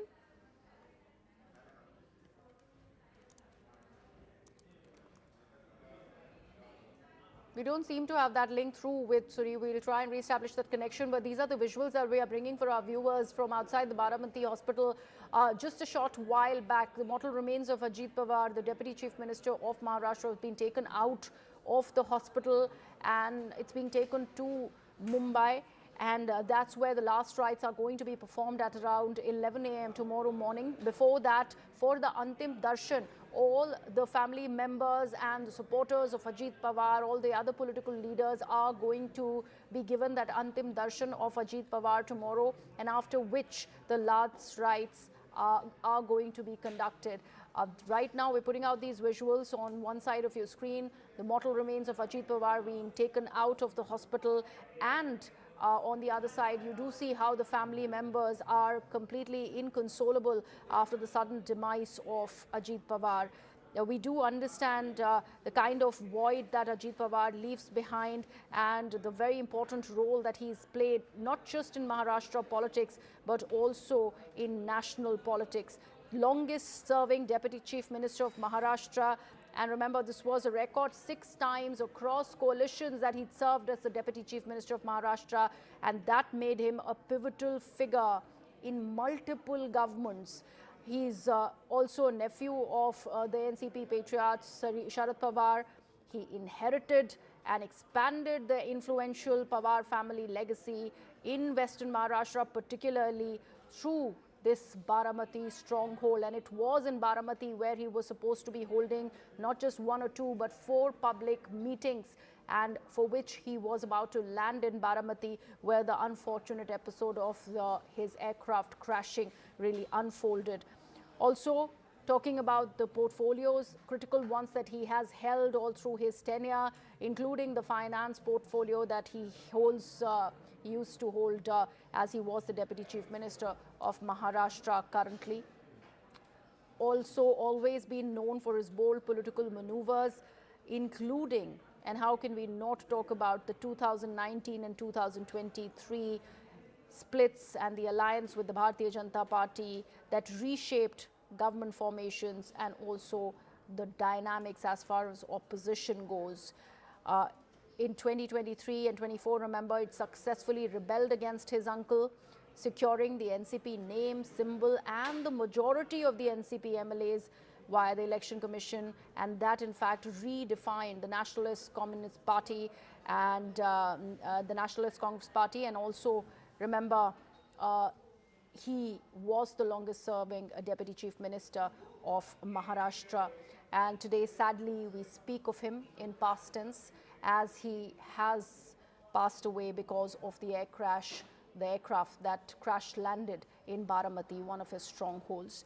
My colleague Mayuresh Ganpati is also now joining us on the broadcast. Mayuresh, we are now learning that the mortal remains of Ajit Pawar are being taken to Mumbai from Baramati. There's an Antim Darshan that has also been planned. More details on that. So his mortal remains have been taken to his native place near Baramati, where he has got an ancestral house. There, his mortal remains will be kept for the family to pay the last respect. And after that, his party workers, his followers will be allowed to basically pay the last respect at that particular place. And then tomorrow at 11 a.m. The final rites will happen at Vidya Pratishthan ground. Vidya Pratishthan is an educational institute which was started by Pawar family, and now Ajit Pawar's wife is basically looking at particular. So at that institute's ground, the last rites will happen somewhere around 11 o'clock. That's the information which we are getting. Right, Mayuresh. For how long will the mortal remains be in Baramati, close to Baramati, his ancestral place, before it's taken to the Vidya Pratishthan ground, the school, where the final rites are taking place tomorrow at 11? So if we see the crowd which has gathered there, it's in a large number, and everyone who gathered there, they want to pay the last respect to their beloved leader, because Ajit Pawar was a grassroots leader. He was not someone who has got a spoon in his mouth. He was a leader who basically earned that respect. So that's why the family had taken this decision. Because if you can see in the visuals also, which we were showing to our viewers, that there's a massive gathering outside hospital. And that's why they had to basically take that mortal out from the emergency exit, and now the mortal remains have been taken to the residence of Ajit Pawar in Baramati. So we have been told that at least till tomorrow morning, the mortal remains will be kept. Also, Mayuresh, we are now getting the live visuals of both the Chief Minister and the Deputy Chief Minister Eknath Shinde of Maharashtra, who have arrived at Baramati. These are shots of Devendra Fadnavis, in fact, the Chief Minister of Maharashtra, who's right now arrived with a really dejected body language as he's lost one of his Deputy Chief Ministers. He's now arrived in Baramati, and these are the shots that we are playing out of Devendra Fadnavis as he is there to pay his last respects to Ajit Pawar. Mayuresh, the Chief Minister has now arrived in Baramati. You were talking about how the mortal remains of Ajit Pawar will be in Baramati, his native place, before it is taken to Mumbai for final rites. So final rites will happen in Baramati. Okay. They will not be taken to Mumbai. Vidya Pratishthan ground is in Baramati. And tomorrow we have been told that even VVIPs are expected, even Prime Minister and Home Minister are also expected to attend the last rites of Ajit Pawar. Absolutely. Mayuresh, do stay on with us. We also have our colleagues Aman Sharma and Simran Babbar who are joining us on the broadcast. Aman, we are taking a look at the Chief Minister of Maharashtra, who's currently arrived, Devendra Fadnavis. He is in Baramati, the bastion of Ajit Pawar, where the last rites also are going to take place tomorrow at 11. That is the announcement that's coming in from the NCP. The Chief Minister there to pay his respects to his Deputy Chief Minister.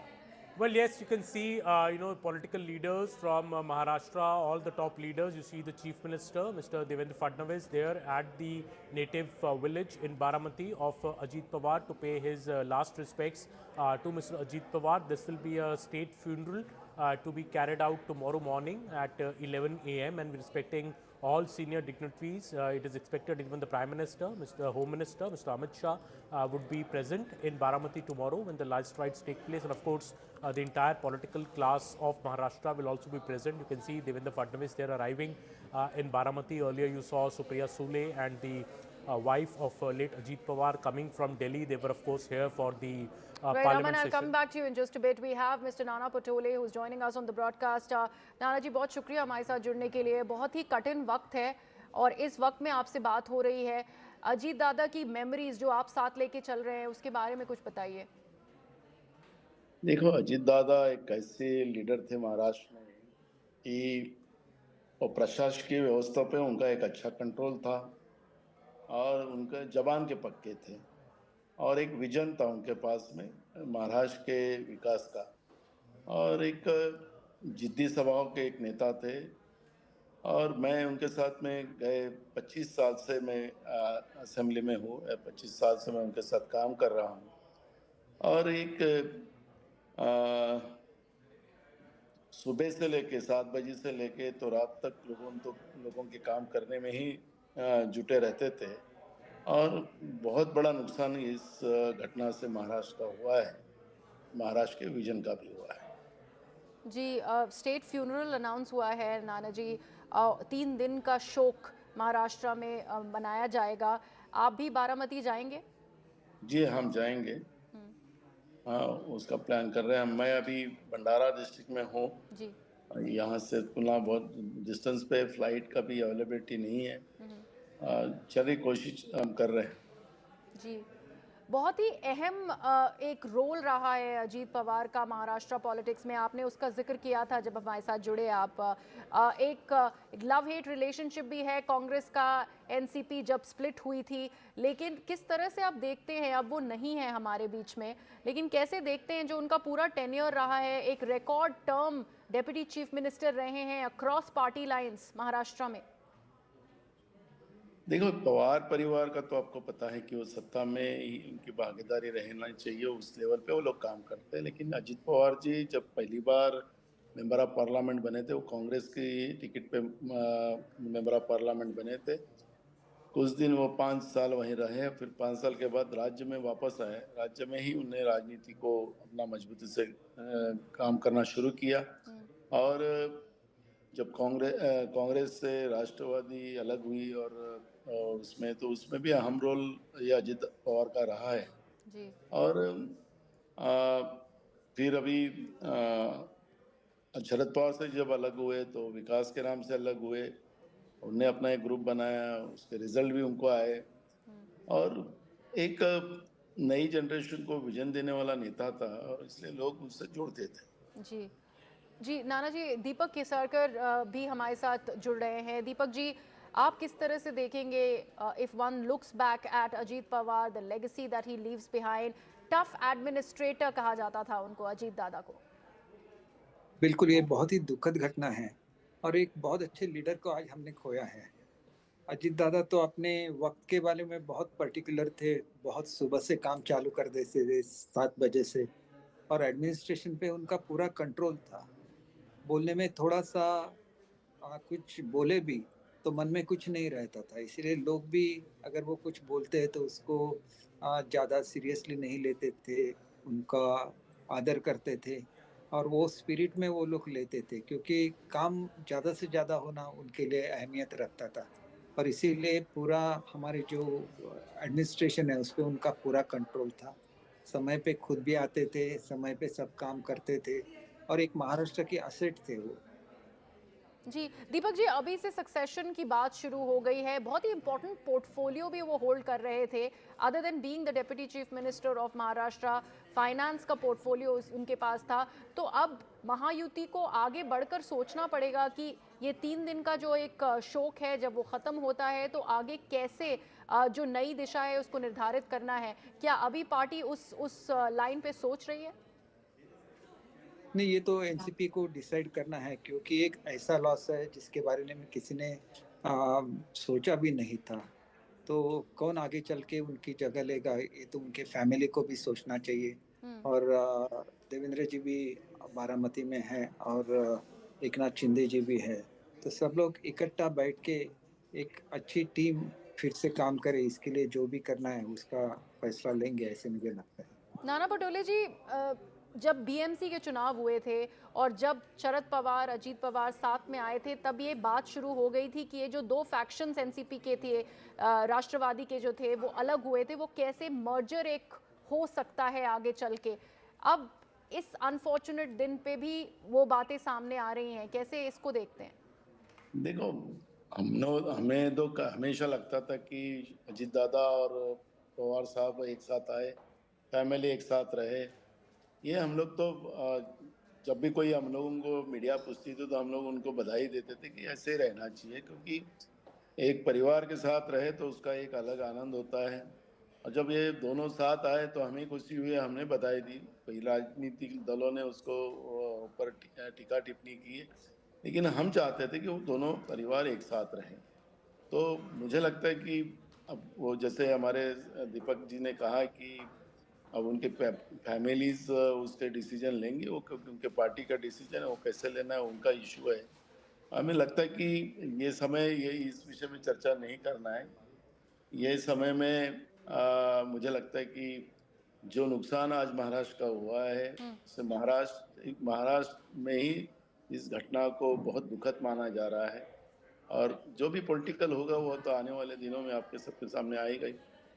Ji, succession के बारे में आपके क्या विचार हैं? इतनी सारी बातें हो रही हैं क्योंकि अब एनसीपी को आगे बढ़ के देखना भी है, क्योंकि बहुत सारे लीडर्स थे एनसीपी से जो उस तरफ गए थे, जो महायुति के साथ जुड़े थे।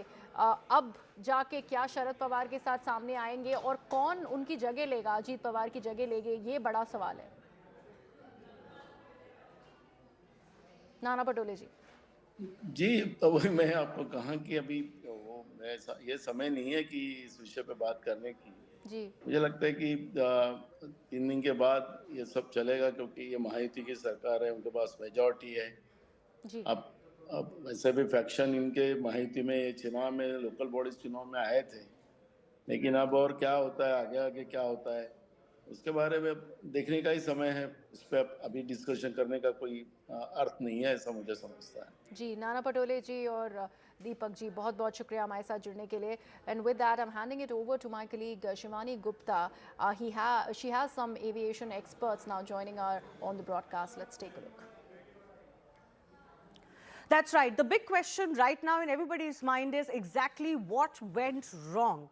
What happened to that Learjet plane that crashed in Baramati with 5 on board, including Ajit Pawar? I've got with me in our studios J.S. Rawat, former Joint Director General of DGCA, and Group Captain UK Devnath, formerly with the Indian Air Force, joining us. But before we go to our guests and take their opinion on exactly what they think transpired, let me just break down how the events unfolded earlier this morning. So according to the statement that has now been issued by the government of India, the aircraft first came into contact with Baramati at 8:18 a.m. We know that it took flight at 8 a.m. So 18 minutes into the flight, it came into contact at Baramati. During the aircraft's next call, the pilots were advised to descend in visual meteorological conditions at pilot's discretion. The crew inquired about the winds and visibility, and they were informed that the winds were in fact calm. And now this is what has raised eyebrows, because initially there was suspicion that there was fog related issues, but the visibility was around 300 meters. So it didn't seem like, from what the crew was told, that there was any issue as far as the visibility is concerned. Next, the aircraft reported on the final approach of runway 11, and the runway was not in sight to them. So they initiated a go-around in the first approach. After the go-around, the aircraft was asked about its position, and crew reported on final approach of runway 11. They were asked to report the runway in sight. They replied, runway is currently not in sight. Then they said, we'll call when runway is in sight. This is the communication that the pilot is reportedly have done. After a few seconds, they reported that the runway was now finally in sight. The aircraft was then again cleared to land on runway 11 at 8:43 a.m. But this time around, there was no readback as far as the cockpit is concerned. There was no readback from the crew of the landing clearance. The next thing we know, the ATC saw the flames around the threshold of runway 11 at around 8:44 a.m. and the emergency services were rushed to the site. We also have a CCTV footage that did place the exact moment of crash at about 8:46. So could be that CCTV's timing was a little faulty, but according to the government data, 8:44 already the ATC was informed that something had gone wrong. I've got our guests with me. Sir, you want to take this first. What do you make of this communication that has seemingly transpired, where the crew or the pilot asks for certain clearances? They are told that please proceed as per your visibility. They are told visibility is 3,000 meters. But the first landing, they are unable to see the strip. Even on the second landing, initially they say we are unable to see the runway. What do you think transpired?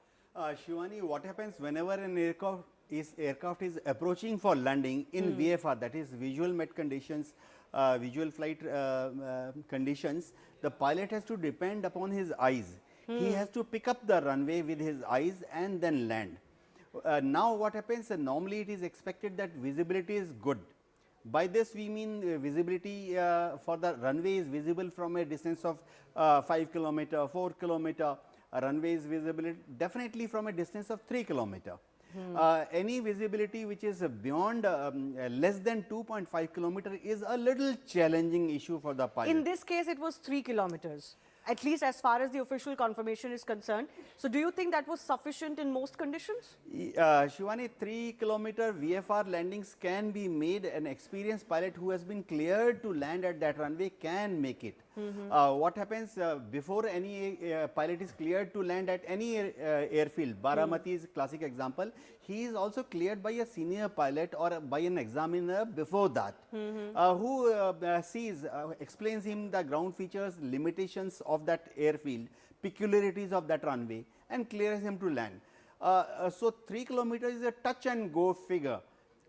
When air traffic control reports 3 kilometers, that also we have to understand it may fluctuate. You know, it improves to 3 kilometers. Next, it may go down a little bit as well. Another cloud or patch of fog may drift in. It may become 2.5 kilometers. So interesting what you're saying. You're saying 3,000 meters or 3 kilometers, in other words, is touch and go.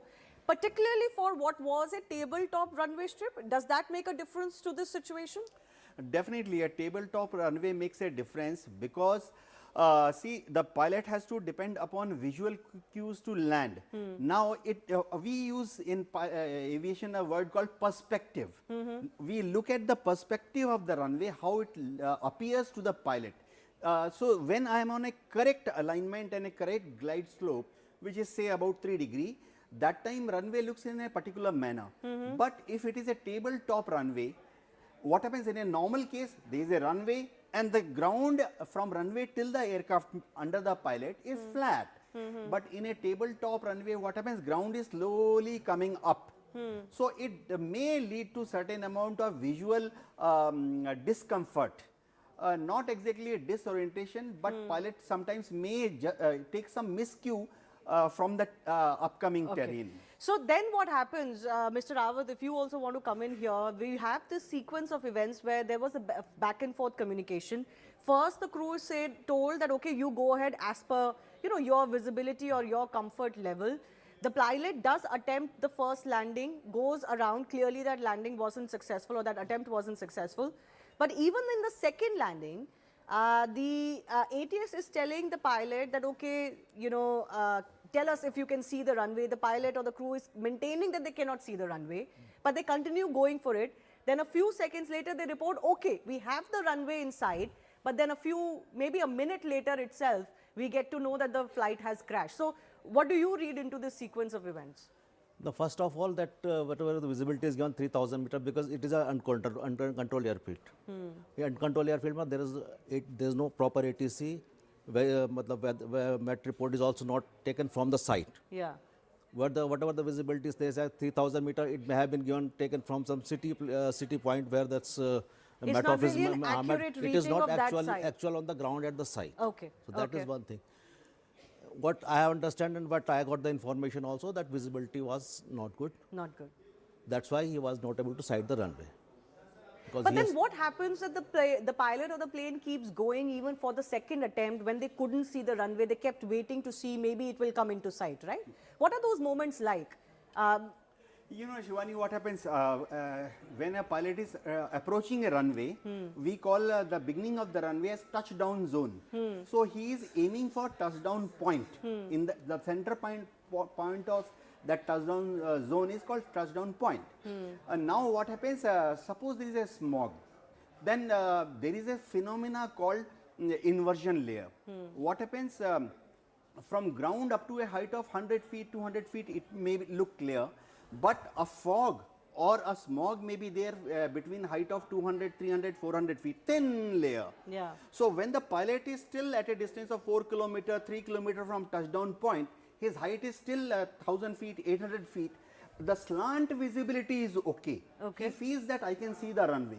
But as he is coming towards the threshold, he may enter this thin zone, which has thin fog layer, which has been cleared for created by a phenomena sometimes takes place called inversion layer. He may continue for 2-3 seconds. You know, the feeling is that okay, I'll pass through in 2-3 seconds, and then runway threshold will be visible.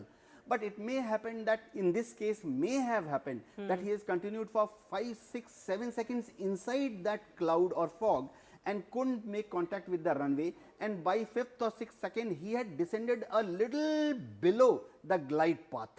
There is a glide path. So in this, by the time he entered the cloud 3rd, 4th, 5th second, he descended a little below the glide path because there was no visual clue, and he impacted this upcoming terrain of the tabletop. And you know, what is that threshold of height till where a pilot may say, okay, let me wait and see whether I have visibility or not? In this case, we are getting to know that at 100 feet, there was a mayday call. Yes, what happens that all the pilots are trained, and it is drilled into their mind that at short finals, that means when he is descending from a critical height of 500 feet, 400 feet, in case he enters such a phenomena where he can't see the runway, then automatically he is supposed to increase the engine power, RPM to 100%, and what we call initiate the go round procedure, wherein after applying full power, 2 engine in this case, he raises nose of the aircraft a bit, and then the front portion, and initiates a climb.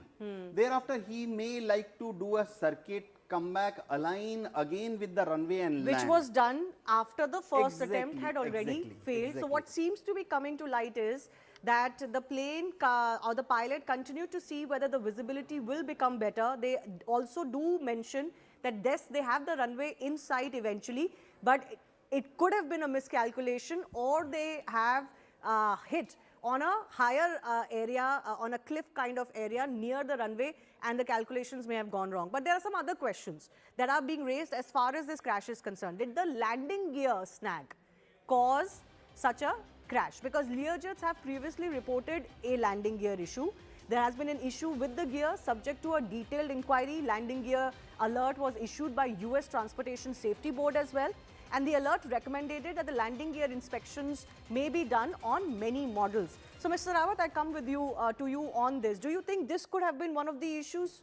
No. If the pilot was coming for the landing, he must have put the landing gears down. He must have got the 3 greens for that, all the 3 landing gears down. After that, he is coming for the final on the landing. Okay. Here, in this case, after going making the first go around, the pilot was trying to see the runway, to locate the runway, so that he can align with the runway, because he was not aligned with the runway, because it is visual. He was coming for approach, and then he was trying to look at the runway at first place. Okay. Once you see the runway, after that you can align the aircraft in direction, the runway direction. He was not able to align with the runway. Okay. And then when at one point of time, as you mentioned, that pilot has said that he is runway inside. Yeah. At that point, where he was, whether he was aligned offside, left, right, nobody knows. Nobody knows. So once he sees the runway, after that he tries to align with the runway. But how far it was and how was the weather there, it was not able to. Nobody was to say that. And whether there was enough time to align. We have got 2-3 days to carry out the speculation on this issue, unless the CVR and DFDR are decoded. So they will give you the exact position how the thing happened. Okay. No, absolutely. The final word will be, of course, exactly what comes out as far as the black box is concerned. But I also want to touch upon another element of what has transpired, and that's the issue of the tabletop runway. Now, why are tabletop runways a feature or a factor as far as such a crash is concerned? Because they have zero overrun forgiveness. Their cliffs at runway ends can make undershoot or overshoot fatal. We have seen this in some previous crashes as well. There is also a possibility of depth mismanagement or misjudgment. The runway blends with the horizon, difficult to gauge height for the pilot. As one of our experts, former pilot, was also telling us that there is a perspective at which you see the runway at a different height, at each different height. Now, there is no instrument landing system, visual or manual landing only, which then is made worse by the situation of fog. That has certainly heightened the risk here. There is a very narrow error window. As far as the tabletop runway is concerned, the speed, descent, touchdown, they all have to be extremely precise. And then if you add the weather multiplier, the fog and the wind conditions, they can destabilize the final approach. So do you think, as I asked you earlier, the tabletop runway could have made the calculations a little bit tougher in those final moments? We're trying to decipher what happened between that 3,000 meters to 100 feet mark, because that's where all of it seems to have transpired. Yeah, Shivani, there are many peculiarities involved with a tabletop runway.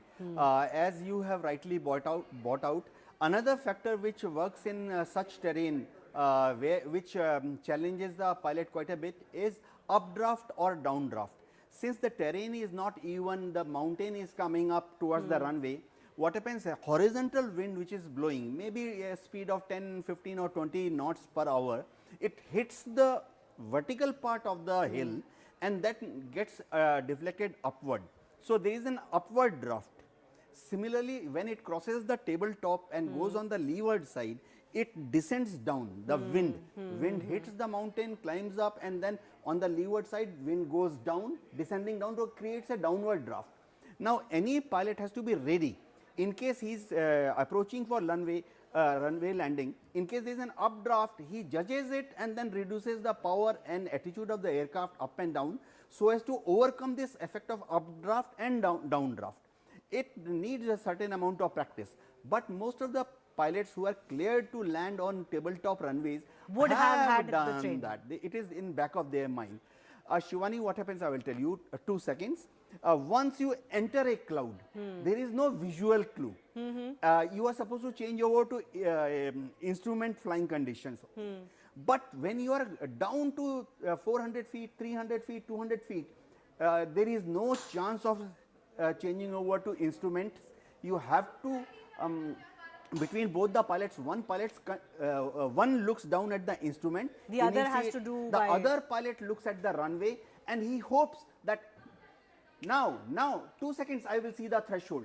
In the process, in case he has undershot, we use this jargon. In the process, in case he has gone down below the glide path by 15 feet, 20 feet, 30 feet, then he has quite a high chance of hitting the upcoming part of the tabletop. Yeah. So, we have this video, which is actually a video from the Baramati airstrip itself. It gives you an idea of what the descent looks like. So that is what a tabletop runway is like. And then these are also conditions. They were seemingly very overcast and all.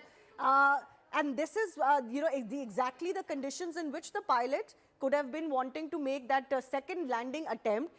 Possibly when the pilot was very close to the landing strip, there was a miscalculation on whether they were truly at the landing strip and aligned or not, as you are saying, and could have crashed nearby to that strip as well. So these are actually the perspective that the pilot would have had, and you are telling me that you have to depend on your visual sight at that time. But my final question, if this is a strip which is tabletop, it had the conditions that it had, this is a airport or a strip where you have to decide whether it is fit for landing or not. There is no ATC per se or any manual landing, the system. Then what do you think would have made the pilot confident that, okay, I can attempt a second landing? Or do you think the conditions were not conducive to attempt that landing at all? Why not just make another go around or, ask for help? As far as, because I was just looking at the news today itself, because this pilot has been used and this aircraft has been used by the leader for going to the Varavati previous occasions also. It means the pilot was very well aware about the situation. Conditions and whatever actually you cannot say it is a tabletop runway. It's slightly elevated from the surrounding ground. It's not what Captain Devnath is saying, that when tabletop is 600, 700 feet above the surrounding terrain, then it is a tabletop. And then this is more like on ground level. Wind effect is there, and here it's slightly, I think, not more than 100 meters from the, not 60 to 70 meters from the nearby ground. So it is not a tabletop runway; it's a normal runway. Secondly, the pilot was familiar with the runway because he has this aircraft has been used by the departed leader many times for going to this thing. The question is that when we try to see the runway, the question is that first, the procedure is like that you have to descend to the circuit altitude, where you can make a circle, and the circuit altitude is around 1,000 feet from the runway elevation. So first, if you are able to see the runway beforehand, then you align with the runway.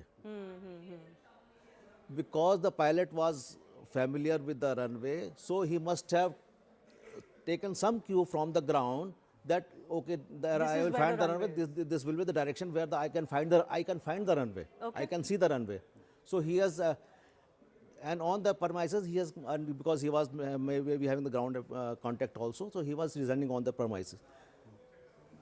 At a point he was not able to see the runway. So he has made a left and right turn. Even a few minutes or even a few seconds could have played. He can make a left turn or right turn, and then again made an attempt. As the news is coming that he has seen the runway, but as I earlier mentioned, what point he was there, what was the direction of the runway? No, so even a few seconds could have been enough in creating this fatal situation where the pilot, who was very experienced, had landed on exactly this strip earlier, could not make the assessment, at least as far as preliminary evidence is concerned, close to the runway, and then ended up crashing. Those very few final minutes, final seconds, in fact, could have been the issue. Even familiarity, as you are pointing out. Excessive familiarity with the runway. Familiarity is coming down only. Yeah. But when you are coming for the landing, then you should be very clear and aligned with the runway.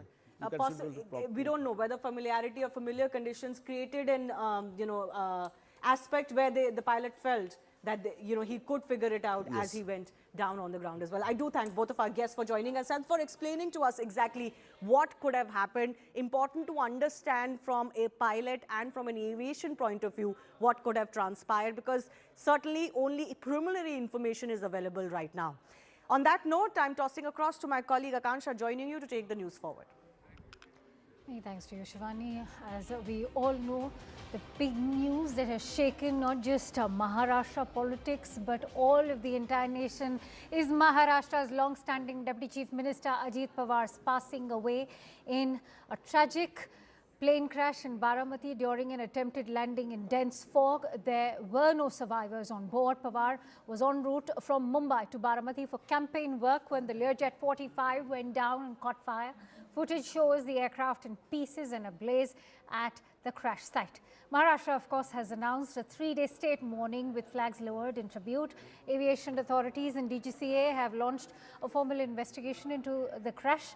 And Aviation Minister Ram Mohan Naidu has said that preliminary investigation has suggested that visibility was the cause of the crash, but thorough investigation still needs to be done. Now, Devendra Fadnavis, the Maharashtra Chief Minister, and Deputy CM Eknath Shinde have reached the crash site as well in Baramati. And before we take this forward, let's also listen in to the eyewitness accounts.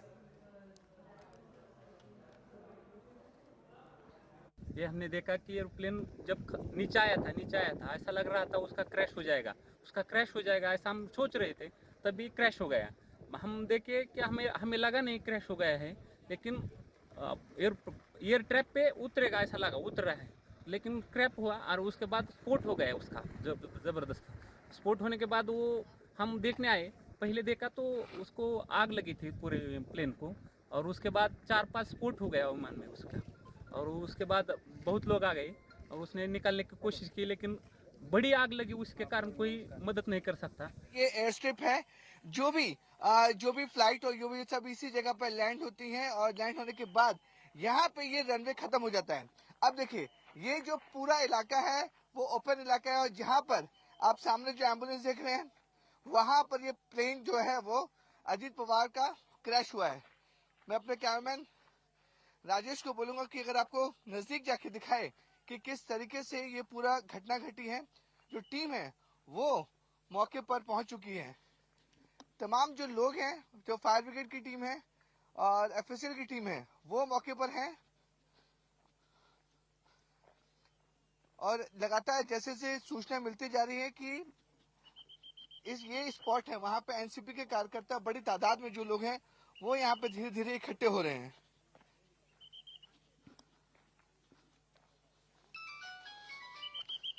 Phone he cut गया। Hello hello. All right, so as we've been bringing to you all the latest details which have emerged so far, with experts even weighing in on, in fact, what could have led to that entire crash. I'm also joined in by Mr. Chandrakant Patil, who's one of the Maharashtra ministers. Many thanks to you, Mr. Patil. We speak in an hour of grief. It is a deeply tragic day, not just for you all, but for the entire nation today, as we've lost the stalwart Dada of Maharashtra politics, as he was known. I'd like to begin with your thoughts, Mr. Patil, today.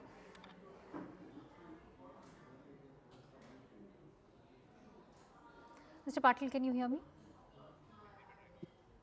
हाँ, एक जी। हम सबके समझ के भी आगे ऐसी घटना हुई है कि जिसके बारे में कोई विश्वास ही नहीं होता, क्योंकि कल ही अजीत दादा के साथ कैबिनेट मीटिंग में भी रहे और बाद में हमारी दोनों की आधा घंटा 1-to-1 मीटिंग हुई। सांगली नाम का एक बड़ा शहर है, वहाँ के मेयरशिप में हमको उनके 16 पार्षद चाहिए थे, तो पॉजिटिव मीटिंग हुई, हंसी मजाक बहुत हुई। और फिर मैं पुणे आकर आज मुंबई निकला तो आधे रास्ते में ये न्यूज मिली। This is very shocking. और ऐसे पॉलिटिशियन की जो लगातार महाराष्ट्र के पॉलिटिक्स में चुनकर आते रहे, कभी हारे नहीं, और महाराष्ट्र के पॉलिटिक्स में उनके बिना महाराष्ट्र की पॉलिटिक्स कभी चली नहीं, वो सत्ता में हो या न हो। तो ये बड़ा सबको ठेस पहुंची है। वो पहले विरोधी पक्ष में थे, यानी हमारे पार्टी में नहीं थे, अब हमारे अलायंस में है, लेकिन सभी समय में उनका वही सबसे मित्रता का व्यवहार रहा। आपके लिए कितना दर्दनाक हो सकता है मैं समझ सकती हूँ, क्योंकि आपने अभी अभी बताया कि आपकी आखिरी मुलाकात उनसे कल ही हुई थी। आपने कहा आपके साथ काफ़ी हंसी मजाक भी किया उन्होंने।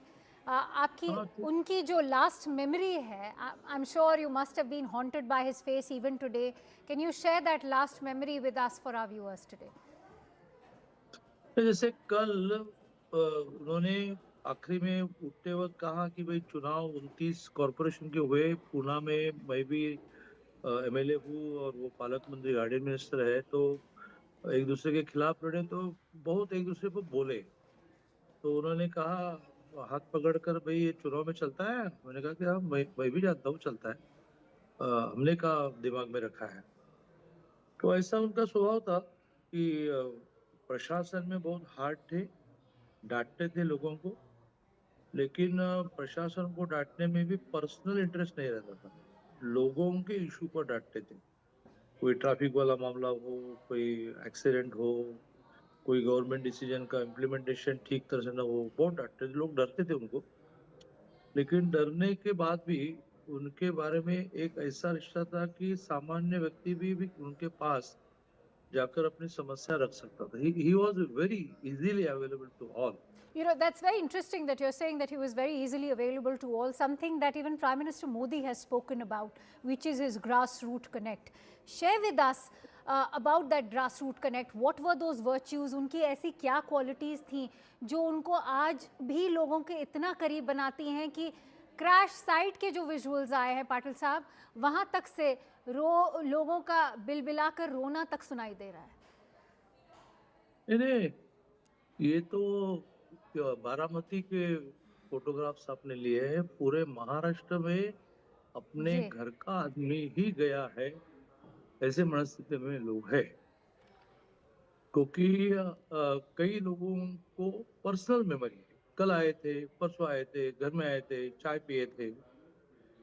मुझे याद है, आपने पूछी तो मुझे बहुत पुरानी याद आई कि मैं पॉलिटिक्स में भी नहीं था। इट इज 2006 तो महाराष्ट्र की जो गोल्डन गर्ल कही जाती है शूटर तेजस्वी सावंत, उसको मेलबर्न में राष्ट्रकुल में 2 गोल्ड मेडल मिले। अजीत दादा की, मैं कोल्हापुर से हूँ, अभी पुणे में एमएलए हूँ, लेकिन I am original from Kolhapur. तो उनकी बहन सगी वहां रहती है, आज भी जिंदा है, वो दुर्भाग्य से निकली है, रास्ते में दिक्कत आई तो मैंने ही अभी उसको उनको एस्कॉर्ट जोड़ा। तो वो संजोग से उस दिन बहन के पास से तो सुबह 6 बजे तेजस्वी सावंत के घर पहुंचे, 6 बजे। तो उनका वैसा ही शेड्यूल था, 6 बजे लोगों को मिलना। और वहां उन्होंने डिक्लेयर किया कि भाई ये लड़की थी मेलबर्न में, बहुत गरीबी उनके घर में, कि हम इनको गवर्नमेंट जॉब देंगे। तो गवर्नमेंट जॉब देने का हमारे पास कानून नहीं था, अभी बना कानून। तो ये जो है ना, वो सावंत फैमिली तो उनको समझ में नहीं आ रहा था कि तब भी दादा कांग्रेस के गवर्नमेंट में बहुत सीनियर पाटिल साहब, मिनिस्टर। अभी तक सब ये कह रहे हैं, मतलब बहुत सारी बातें हो रही हैं कि कैसे वो महाराष्ट्र के सबसे longest serving deputy chief minister रहे। एक बार उन्होंने ये भी कहा था कि क्या मैं अगर शरद पवार का बेटा होता तो क्या मुझे चीफ मिनिस्टर नहीं बनने दिया जाता। तो वो एक डिज़ायर उनका अनफुलफिल्ड रह गया। शायद यही सबसे ट्रैजिक बात है आज उनकी पासिंग में भी। लेकिन उनके अगर कैरेक्टर को भी देखें, उन्होंने हमेशा शरद पवार को आदर और सत्कार और सम्मान के साथ ट्रीट किया।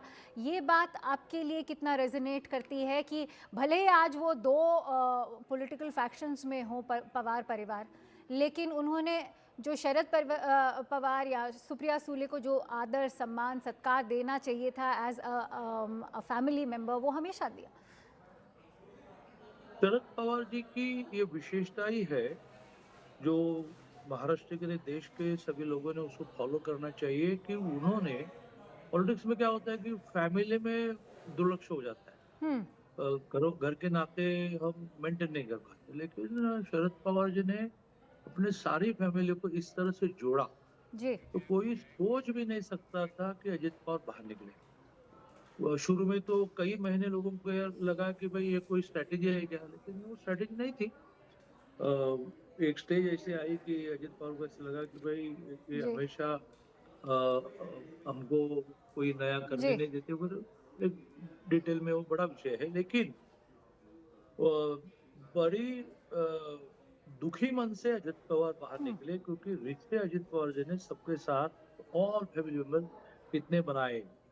और अजित पवार जी भी एक बड़े पॉलिटिशियन होने के बावजूद भी ये जिसको हम कहते हैं ना, जी। सबसे Mr. निष्ठा रखने Patil, वाले। I'm afraid I'll have to end our conversation over here. पर हमसे जुड़ने के लिए बहुत बहुत धन्यवाद। बहुत ही दुखद समय है।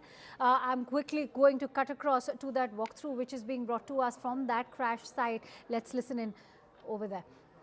लगातार जैसे से सूचना मिलती जा रही है कि ये स्पॉट है, वहाँ पे एनसीपी के कार्यकर्ता बड़ी तादाद में जो लोग हैं वो यहाँ पे धीरे धीरे इकट्ठे हो रहे हैं।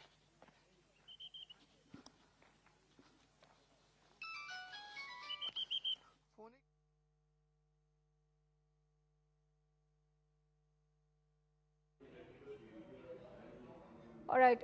So those are the latest visuals we are bringing to you from the crash site. CNN News 18 is bringing you the first live and exclusive visuals from this crash site in Baramati. देखिए, अगर मैं आपको spot दिखाना चाहूंगा, यहाँ से आप देख सकते हैं कि जो क्रैश साइट है वो लैंडिंग करते समय जो एयरक्राफ्ट का जो पीछे का हिस्सा होता है वो आप साफ तौर पे देख सकते हैं कि जो यहाँ पर पूरी तरह से मलबा पड़ा हुआ है। और यहाँ पर डीजीसीए की जो एआईबी जो एयरपोर्ट जो इन्वेस्टिगेशन टीम आती है वो यहाँ पे मौके पे पहुंची हुई है। पूरा जो इलाका है, जैसे मैंने आपको बताया कि ये जो टेबल टॉप रनवे है, टेबल टॉप रनवे होने की वजह से आसपास जो इलाके हैं वो नीचे की तरफ होते हैं। अब देखिए, ये जो क्रैश हुआ है वो इस जगह हुआ है और साथ तौर पे आप मलबा देख सकते हैं कि जो एयरक्राफ्ट का मलबा है वो पड़ा हुआ है। अब दूसरी तस्वीर में आपको दिखाना चाहूंगा, जहां पर हम मौजूद हैं, ये जो सीधा रास्ता जाता है वो एयर स्ट्रिप है, यानी कि रनवे का हिस्सा है। तो आप अंदाजा लगाइए कि ये जो पूरा रनवे बना हुआ है वो टेबल टॉप पे बना हुआ है। टेबल टॉप का मतलब होता है कि पहाड़ी इलाकों में अगल बगल के जो इलाके होते हैं वो नीचे की तरफ होते हैं और रनवे ऊपर की तरफ होते हैं। ये देखिए, ये है एयर क्रैश की साइट। वहां पर बड़ी तादाद में जो टीमें हैं वो मौजूद हैं और जो मलबा है एयरक्राफ्ट का वो अभी भी साफ तौर पे देख सकते हैं कि अलग अलग हिस्सों में पूरा मलबा गिरा हुआ है। और जहां से जो बॉडीज निकाली गई थी वो स्पॉट अगर मैं आपको दिखाना चाहूँ आनंद, तो देखिए ये मेन स्पॉट है। अपने कैमरामैन राजेश को बोलूंगा, देखिए किस तरीके से लैंडिंग करते वक्त ये जो स्पॉट आप सामने देख रहे हैं, वहां पर ये पूरा आग लगी थी और पूरा एयरक्राफ्ट जो है वो जलकर खाक हो चुका था। और शुरुआती जांच में से पता चल रहा है कि जब सुबह ये जब लैंडिंग की कोशिश कर रहा था उस समय फॉग बहुत ज्यादा था, विजिबिलिटी बहुत कम थी। विजिबिलिटी कम होने की वजह से जो पायलट थे उन्हें इस बात का अंदाजा नहीं मिल पा रहा था कि एयर स्ट्रिप कहाँ पर है, क्योंकि देखिए बारामती एक छोटा एयरपोर्ट है, छोटा यहाँ पे एयर स्ट्रिप पे आईएलएस जो लाइटिंग लगी रहती है, जो रनवे पर आईएलएस का इस्तेमाल नहीं होता है, क्योंकि छोटे एयर स्ट्रिप पर आईएलएस नहीं लगे होते हैं। इसलिए जो विजिबिलिटी होती है, जो पायलट्स होते हैं उनको रनवे ठीक से नजर नहीं आ पाता है, तो बड़ा चैलेंज होता है ऐसे में लैंडिंग करना। तो ये देखिए क्रैश साइट पे न्यूज 8 इंडिया की टीम मौजूद है। पूरे एरिया को जो है वो कॉर्डन ऑफ कर दिया गया है और कॉर्डन ऑफ करने के बाद जो मेन जो क्रैश साइट थी जिसमें सारे पैसेंजर्स मौजूद थे, अजीत पवार मौजूद थे, उनके साथ 5 लोग और मौजूद थे जिसमें 2 पायलट्स, वहां पर ये क्रैश साइट से उनकी बॉडीज को यहाँ से निकाला गया। बॉडीज काफी ज्यादा क्षतिग्रस्त थी, उन्हें यहाँ के जो गवर्नमेंट हॉस्पिटल है वहां पे ले जाया गया है और सारे जो पवार फैमिलीज के जो लोग हैं वो अभी हॉस्पिटल में मौजूद हैं। लेकिन अब सबसे बड़ी जो ब्लैक बॉक्स है जो यहाँ से बरामद किया गया है, अब जो इन्वेस्टिगेटिव टीम है वो ब्लैक बॉक्स से पता करेगी कि आखिरकार क्रैश की असली वजह क्या थी, किस वजह से ये पूरा क्रैश हुआ था। और साफ तौर पे देख सकते हैं कि अलग अलग पार्ट्स जो हैं वो एयरक्राफ्ट के चारों तरफ बिखरे पड़े हैं, तो अंदाजे लगा सकते हैं आनंद आप। All right, Vivek Gupta of News 18 bringing you that report straight from the crash site. More importantly, developments have been happening on a parallel front. On one side, you have the mourning Pawar Parivar. On the other side, you also have the investigation going on by the AAIB officials. Let's quickly break down all the developments for you that have taken place so far. To begin with, Maharashtra's Chief Minister Devendra Fadnavis and Deputy CM Eknath Shinde have reached the plane crash site in Baramati, as have the Pawar family members. Ajit Pawar's supporters have also gathered in Baramati as the ambulance arrived with the mortal remains of the departed Deputy Chief Minister of Maharashtra.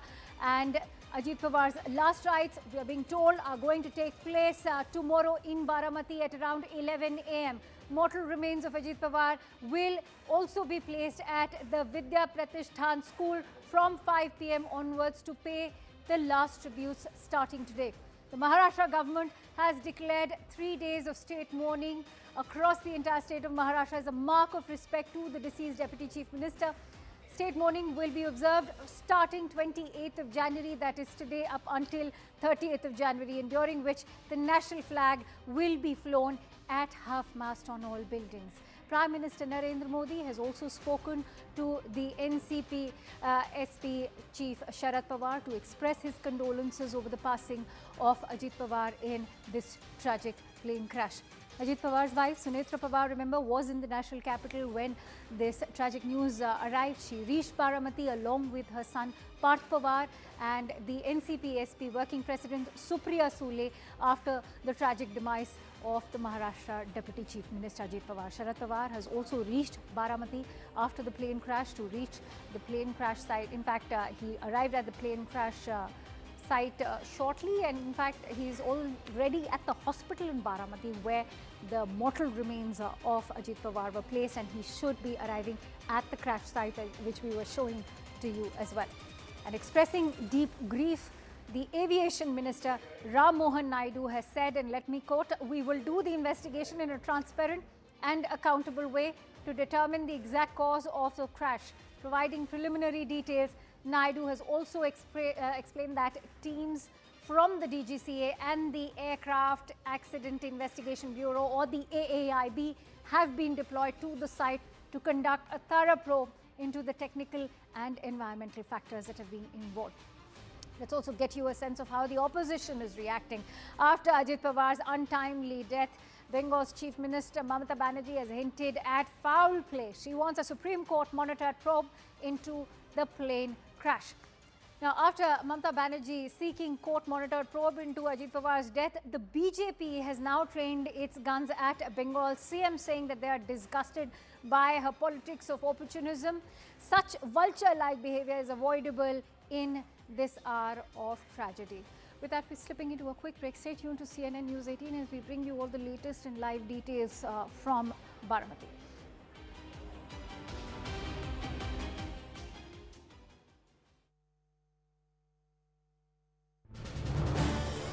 This is News 18 Network.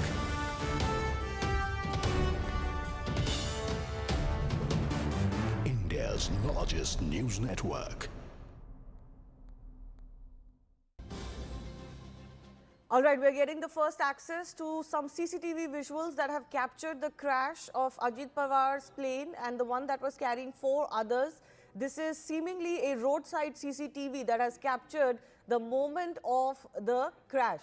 Of course, this happened in Baramati. The circumstances in which this aircraft crashed are now a subject of investigation, but you can see that large plume of fire and smoke that is the moment of the crash that has been caught on a nearby roadside CCTV.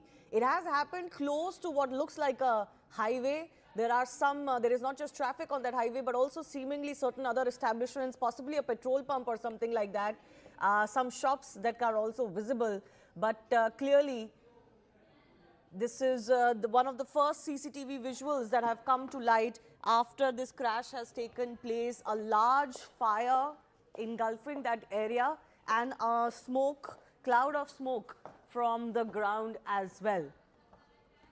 Let's just play this for our viewers on a big wall here as well. As you can see, the time captured on the CCTV is around 8:46 in the morning. Exact time, at least as far as this CCTV footage is concerned, 8:46. I don't know how accurate that is otherwise. But yes, you can see at the top of your screen, just behind this roadside shack or shop, there is a large smoke, a cloud of smoke and fire that engulfs. And now this is why it gets very, very problematic in aircrafts crashes, because it's not just the crash, it is also the fire that follows that makes it very, very difficult for those on board to survive, because it engulfs you immediately. There is a lot of fuel on any aircraft which is taking a journey, and then of course crashing in these circumstances, it doesn't really leave much room for anyone either to be saved or to walk out of such a situation alive. There was public around clearly, which is why we have accessed very visuals very soon after the crash. In fact, people have managed to capture the wreckage of the plane while it was a major road, a highway of some sort, and also a lot of people nearby, which is why the moments right after the crash have also been captured. But this CCTV captures very prominently the moment of the crash, with the large fire engulfing the crashed aircraft and the plume of smoke as well. Now, what was the reason for this crash is going to be very, very important to watch out for, because this isn't the first of its kind.